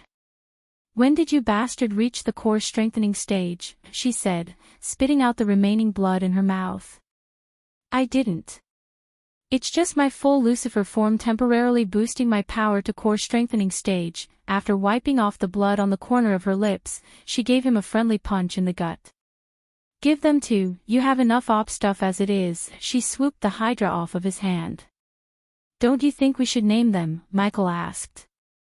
If they didn't name the Hydra, the system would keep bitch about it and never accept the Hydra as Michael's familiar. "I'll come up with perfect names for these little fellas." She playfully rubbed each of the Hydra's heads. Except for the silver head, which nudged her hand with love, the white and the black head tried to chew her hand with their tiny little teeth. "Quit chewing my fingers, little fuckers," she chuckled. Just by looking at the way she was looking at the Hydra, he could tell that she has taken quite a liking to the Hydra. He could imagine these two fighting with Nightmare every single day after they return home. "Hey, look over there." As they were hovering in the air, the white said, raising its voice. Michael removed his hands from Gaia's shoulder before noticing 3 warships moving towards the direction of Ross' ship. From the distance, it seemed they were moving in a triangle formation. The ship moving in the front was slightly bigger than the 2 behind it. The moonlight illuminated their white flags with the symbol of 2 red swords in X shape. All 3 ships were galleons fully fitted with powerful cannons to do some nasty damage to any hostile ships. Are those pirates? Considering she knew very little about pirates in the southern continent, she didn't recognize ships by the flags. His crew would have if they were floating higher in the sky with them. The 3 ships were too far to get noticed by the normal human eyes. Plus, the night made it extremely harder for Michael's crew to spot the ships on the horizon. We should follow them, Gaia said what he just thought in his mind. He wanted to see where the pirates were going in the middle of the night. Somehow he had a feeling that they weren't sightseeing. Before we do that, he began to descend from the sky towards the Silent Reaper. He didn't want to step on the stinking ship until they cleaned the heck out of it, except now he had to warn them before following the 3 ships. Otherwise, there might be a chance of some other pirates ambushing the Silent Reaper while he's away. As much as he hated to admit it, he didn't think his crew was smart enough to survive an ambush even with a ship like the Silent Reaper. They obviously didn't understand its full potential or value, otherwise, they would have at least kept her clean enough to be inhabited by normal human beings. Captain, that was awesome, you too, Lady Captain. Ow, what in the hell is that beast? Shoot, they almost forgot the task in the hand in the excitement of seeing Michael unleash his powers. Why am I not seeing a clean ship? I bet something's wrong with my eyes. The pirates looked at each other while scratching the back of their heads like clueless chickens. Their silly faces reminded him of the crew of Captain Barbossa in the Pirates of the Caribbean movie. He could never get mad enough to break pirate bones. Gibson, he enhanced his voice through arch energy so Gibson cleaning the below decks could hear him. After a few minutes he called Gibson. He ran to Michael's side with a couple of pirates. Michael was happy to see them drenched in sweat and covered in soapy bubbles. At least some of you've been doing the cleaning. The pirates down below, fortunately, didn't hear the noises produced by Michael and Gaia testing his powers. Gibson and the 3 behind him gawked at their fellow pirates with confused looks on their faces. They stared at the upper deck to see if they've done any works, but everything is just as they were. Follow me to the south side of the island, he ordered Gibson before taking off from the ship once again. Gibson wanted to ask why, but Michael was already far away from a shout reach. You heard the captain, man the handle. Michael and Gaia were keeping a safe distance from the 3 ships. All 3 ships had a pirate on the crow's nest as a lookout. Even though they were flying in the sky above them, there was a chance of the lookout to spot them. First, he wanted to see what the pirates are up to before he approached them. From the sky, he could see 30 heavy cannons, 2 mortars, a bunch of smaller cannons on swivel posts at various positions on the top deck on each ship. Plus, each of them had 35 crew members on the top deck, and he could guess there would be at least another 30 in the lower deck. In total, he might face almost 200 pirates as well as 90 heavy cannons when or if they decide to pull a pretty stupid move and attack him. After following them for another 15 minutes, he saw a familiar shore, the shore he stepped on with Ross and his teammates. Ross' crew were still waiting for him to return without a clue about what happened to them. Suddenly he saw the lookout standing on the crow's nest whistling. Soon, the lanterns lighting the ships were put out by the pirates as they went dark. They're planning an ambush, aren't they? The whitehead asked as Gaia nodded. She looked at Michael to see what they should do next. Let's go a little closer. Since they put out the lights, he could move in closer without getting detected by the pirates. Not that he was afraid of them, he was just being careful as he always was. Michael silently moved towards the ship leading the formation because if there was an important figure leading the ambush, 90% of the time, he or she would choose the bigger ship to be. When he was directly above the ship, he looked down to see a person wearing a huge maroon color hat manning the helm. My, Gaia raised her brows looking at the person at the helm. If not for the deep cleavage, she wouldn't have guessed that the person is actually a woman. The pirate woman stood at nearly 5 feet 8 inches tall, and she would at least weigh 100 kilograms. She seemed like she could smother a man between her breasts to death. "Stop!" Michael halted, moving forward when the woman looked up at the sky. The pirate woman had a round face with a softly shaped jaw, a stubby nose, large ears, smooth cheeks, and big thick lips. Her azure eyes were large, and she had thick eyebrows. Her dark gray hair, lightly streaked with shades of brown, was short, straight, styled in decorative cornrows. She wore excessive foundation to hide her blemishes, pinkish lipstick, and pastel eyeliner. Even in the darkness, one could see the red coating on her lips. Other than the excessive makeup, she had a muscular neck, wide shoulders, big chubby arms, a long torso with very large breasts with a defined waist, wide hips, toned legs, and average-sized feet. She just wore simple clothes, a white full-sleeve shirt rolled up to her elbow with a black vest. Apart from the piercing on her left eyebrow, a couple of gold chains decorated her neck. What made Michael interested in this woman was not the fact she might be the captain, but there were no weapons on her body or anywhere near her. "Interesting," Michael mumbled. Although she had no weapons, his instincts told him this woman is a dangerous person. Because when she looked up, he saw her eyes. They were the eyes of a killer. She was practically masking the cruelty in her heart from showing up on her face with all the makeup. "Captain Marina, that's the ship." Michael saw a man walking towards the woman, pointing at Ross's ship. "Fun time." The woman slowly put a pipe in her mouth as the man quickly lit a match to lit her pipe. The light illuminated the man's face, revealing his identity to Michael. "So he brought friends, do you know him?" Gaia asked. "He was the pirate captain who lost more than half of his crew to me. Now it seems, he has returned to avenge them. You know, it would be nice if you guys and gals leave a comment after reading the chapter. Your comments are what drives me to write more." Chapter 265, Humph, some fucking pirate captain you are to lose your crew to some snobby northern kid. They are practically naked after crossing the void line, Marina snickered, showing her disappointment in Packard Chameleon Crane. His defeat brought great shame to all the other pirate captains serving Pirate Lord Corey Wichdrachen, one of the 3 pirates' lords. The pirate lords controlled most of the southern sea. They practically ruled the ocean as well as the many islands in the sea. The 3 pirate lords had combined naval power higher than the southern continent kingdoms, hence, the Senate avoided crossing them even though the pirates kept plundering many merchant ships. Each pirate lord had several pirate captains serving them. The pirates who don't serve anyone, such as the Silent Reaper, were called the rogues. The pirate captain serving a pirate lord was free to plunder the rogues as they wished. If a pirate captain serving a pirate lord attacked another pirate who served another pirate lord, the pirate lords would investigate the attack until they found the wrongdoer. The wrongdoer would then get the punishment called the sinner's funeral. This was the only time one could see the pirate lords appear together in their ships. No one got the sinner's funeral in the last 100 years, which showed that the pirates could follow the rules unlike the southerners believe. One could even say that the pirates had a miniature version of democracy within them. Just like the sinner's funeral, no outsider has killed the pirate crew of a pirate lord in many decades until Michael massacred them mercilessly.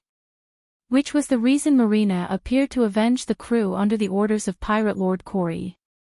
In the hierarchy of pirate captains, Maria stood at the top. She was one of the most feared pirate captains of the Southern Sea. Captain Marina, he was not normal. How could a normal human being heal himself just like that?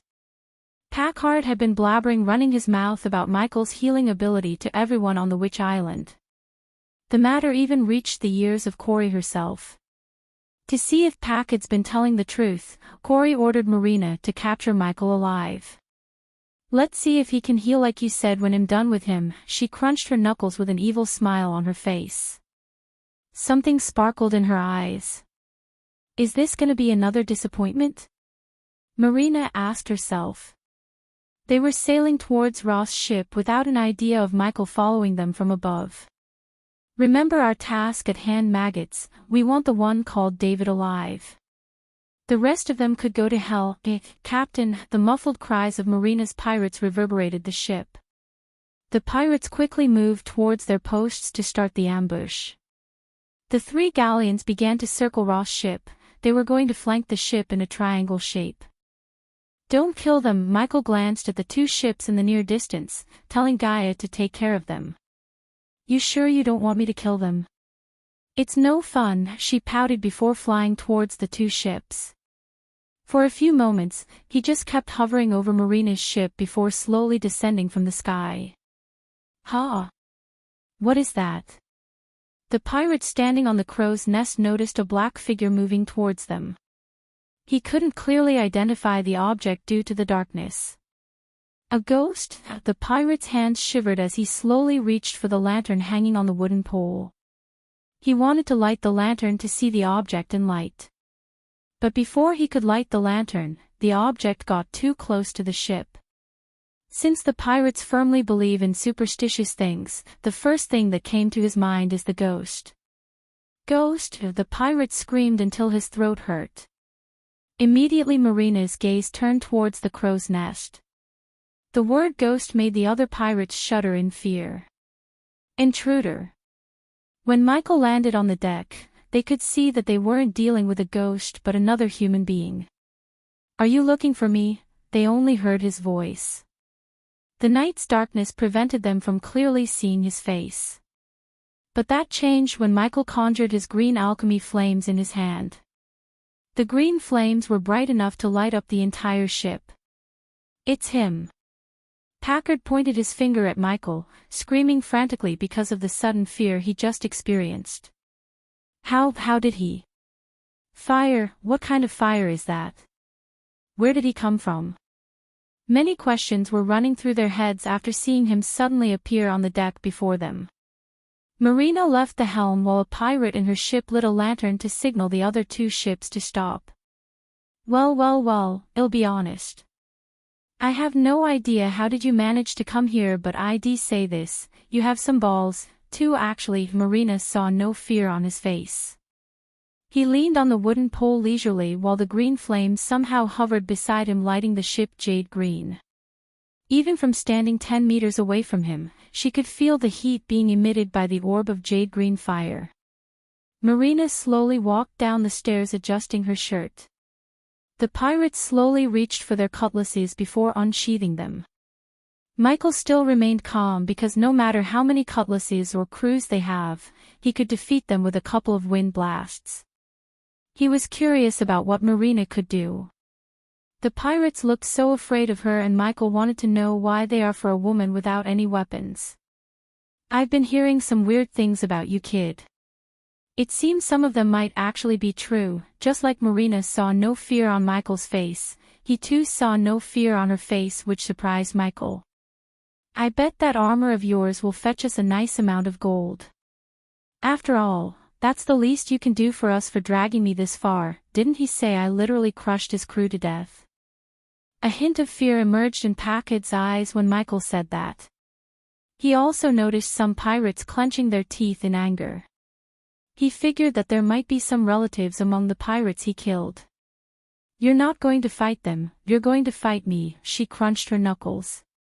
He creased his brows because she acted like she wanted him to fight him hand to hand. She removed her hat, revealing her dark gray hair. "Stand down, maggots. This will be womano a mano this time." Michael was stunned by her words.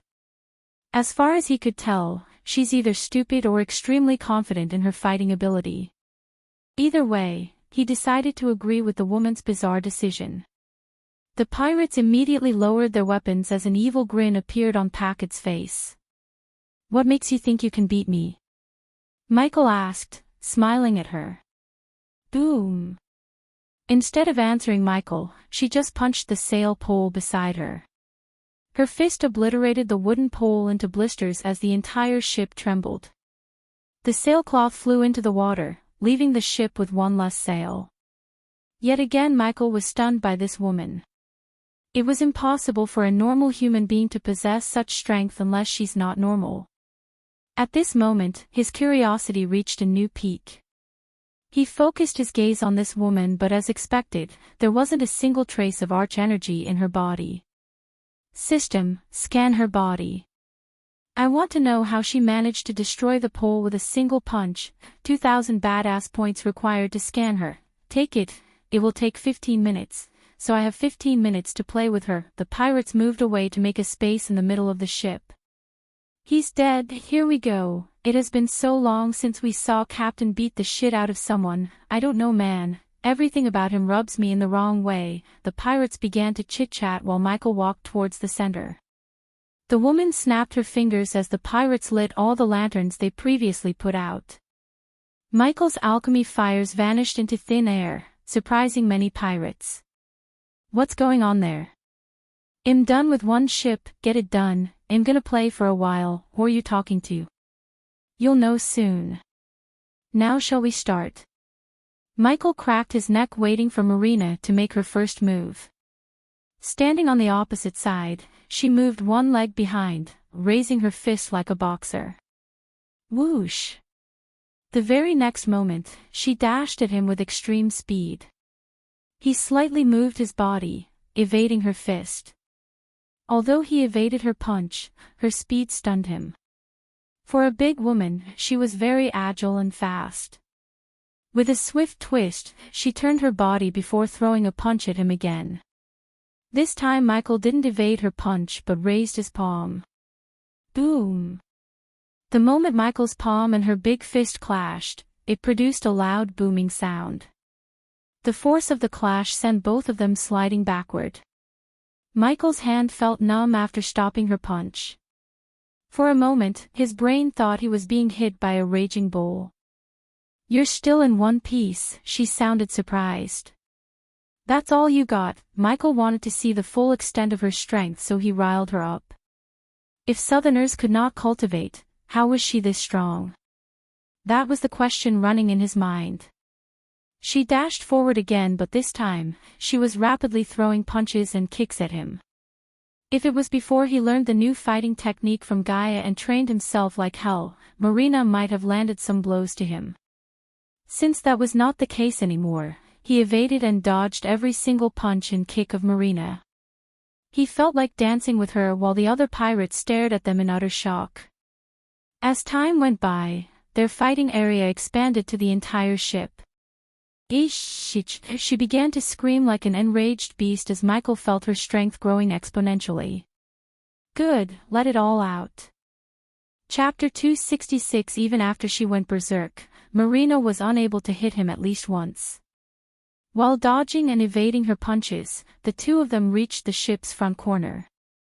Seeing him cornered, she grinned. Let's end this little dance, shall we? Michael decided to end this little fight after successfully gauging her strength. Death range, he knew he couldn't defeat her with just his raw strength. Hence, he cast the death range to enhance his strength. The moment he used the spell, the entire ship grew darker regardless of the lantern lights. Marina's eyes went wide as she realized that he just used magic. The overwhelming joy and shock prevented her muscles from moving. Boom! Michael punched her right in the abdomen with enough force to send her flying from one end of the ship to another. She literally traveled in the air, breaking all the poles in the ship before hitting the wall beside the captain's cabin door. Captain! Captain Marina! The crew members and Packard screamed. Their bodies shuddered in shock as they stared at Marina's body with wide eyes. Dark! Dark! Lord, the words barely escaped her mouth. Despite the blood flowing out of her mouth, she was smiling. Her eyes contained a tint of delight. The others might haven't heard the words she spoke, but Michael did. It completely took him by surprise. He was about to take a step forward when he noticed something glowing on her chest. The system has finished scanning. The system has found a radioactive medallion on her chest. It doesn't harm her body as a radioactive material would do on Earth, but this medallion strengthens her body from the molecular level. He didn't need help finding the medallion. It was glowing in bright jade color on her chest. Locking his eyes on the medallion, he activated the lightning dash to reach her in a blink of an eye. Captain. Wind blast, the pirates rushed at Michael when he reached Maria as they thought he's going to kill her. They tried to protect Maria but the wind blast blasted some of them into the water while the others to every corner of the ship. He squatted down before Marina to take a closer look at the medallion. The medallion on her neck was the size of a coin. There was no etching or designs could be seen on the surface except for one letter, L.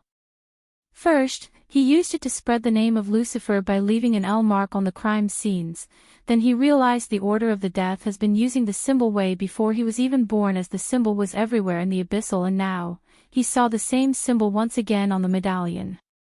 Dark Lord, it's you, where did you get this? She tried to answer yet the pain in her abdomen prevented her from speaking. He willed the system to give him a healing potion from the system storage. Drink this. Michael poured the healing potion into her mouth, not gently though as he needed answers quicker. Almost half of the potion trickled out of her mouth. Considering the potion was 90% pure, her pain began to dissipate in a few seconds. She started to breathe as normal. Soon, she pulled herself up to kneel before him. Michael stood up, trying not to show the confusion in his heart on his face. Order of the Death, Dark Lord. This medallion had been passed on to us from our ancestors. Your ancestors served the order. She still kept her head lower without looking directly into his eyes. Yes, Dark Lord. We've been waiting for you to lead us. We never stopped searching for you. If I hadn't found you, my kin would have continued the search. He was pretty confused about the sudden turn of events. The last thing he expected was to find a descendant of someone who served the Order of the Death, the same order that apparently worshipped him as a god. Dark Lord, please take this. My father said this will prove our loyalty to you. She presented him with the medallion after snatching it from her neck. He took the medallion from her hand expecting some kind of change in the coin, but on the contrary, he never felt anything except the coin glowed brighter in his hand. Michael willed the system to create an invisible barrier around them for 1,000 badass points so none would hear their conversation. I, Maxine Kane, swear my loyalty to our God, the Dark Lord. From this day onwards, am yours to command. Does the host wish to accept Maxine Kane as your subordinate? The system prompted him when he finished taking her oath. Yes, he wanted to check her loyalty level. Although he never sensed any treachery vibe from her, he still wanted to make sure this wasn't a trap created by those pesky old guardians. Subordinate, Maxine Kane Cultivation Level, Arch Sensing Stage Level 2, cannot cast spells due to geological restrictions, race, human status, healthy trait, warrior loyalty towards the host, 95%. It is true, there was no better proof than the system's loyalty meter to prove Maxine's loyalty to him. Her loyalty also showed him that what she said about her ancestors is also true. If he could, he really wanted to meet those people who worshipped him as God and searched for him for thousands of years. He wondered what made them devote themselves to him. Serve me well, Maxine. He placed his hands on her shoulders, helping her stand up. Her eyes brimmed with joy as tears of joy already began to flow out. She looked at him as a devotee would look like her God. He could tell that if he asked her to kill herself, she would without a second thought. The pirates on the other hand were confused as hell witnessing their captain bending her knee to Michael. After getting blasted by Michael, no one dared to utter a word and make a move. The question of how he used magic made the pirates feel dizzy. How long have you been searching for me?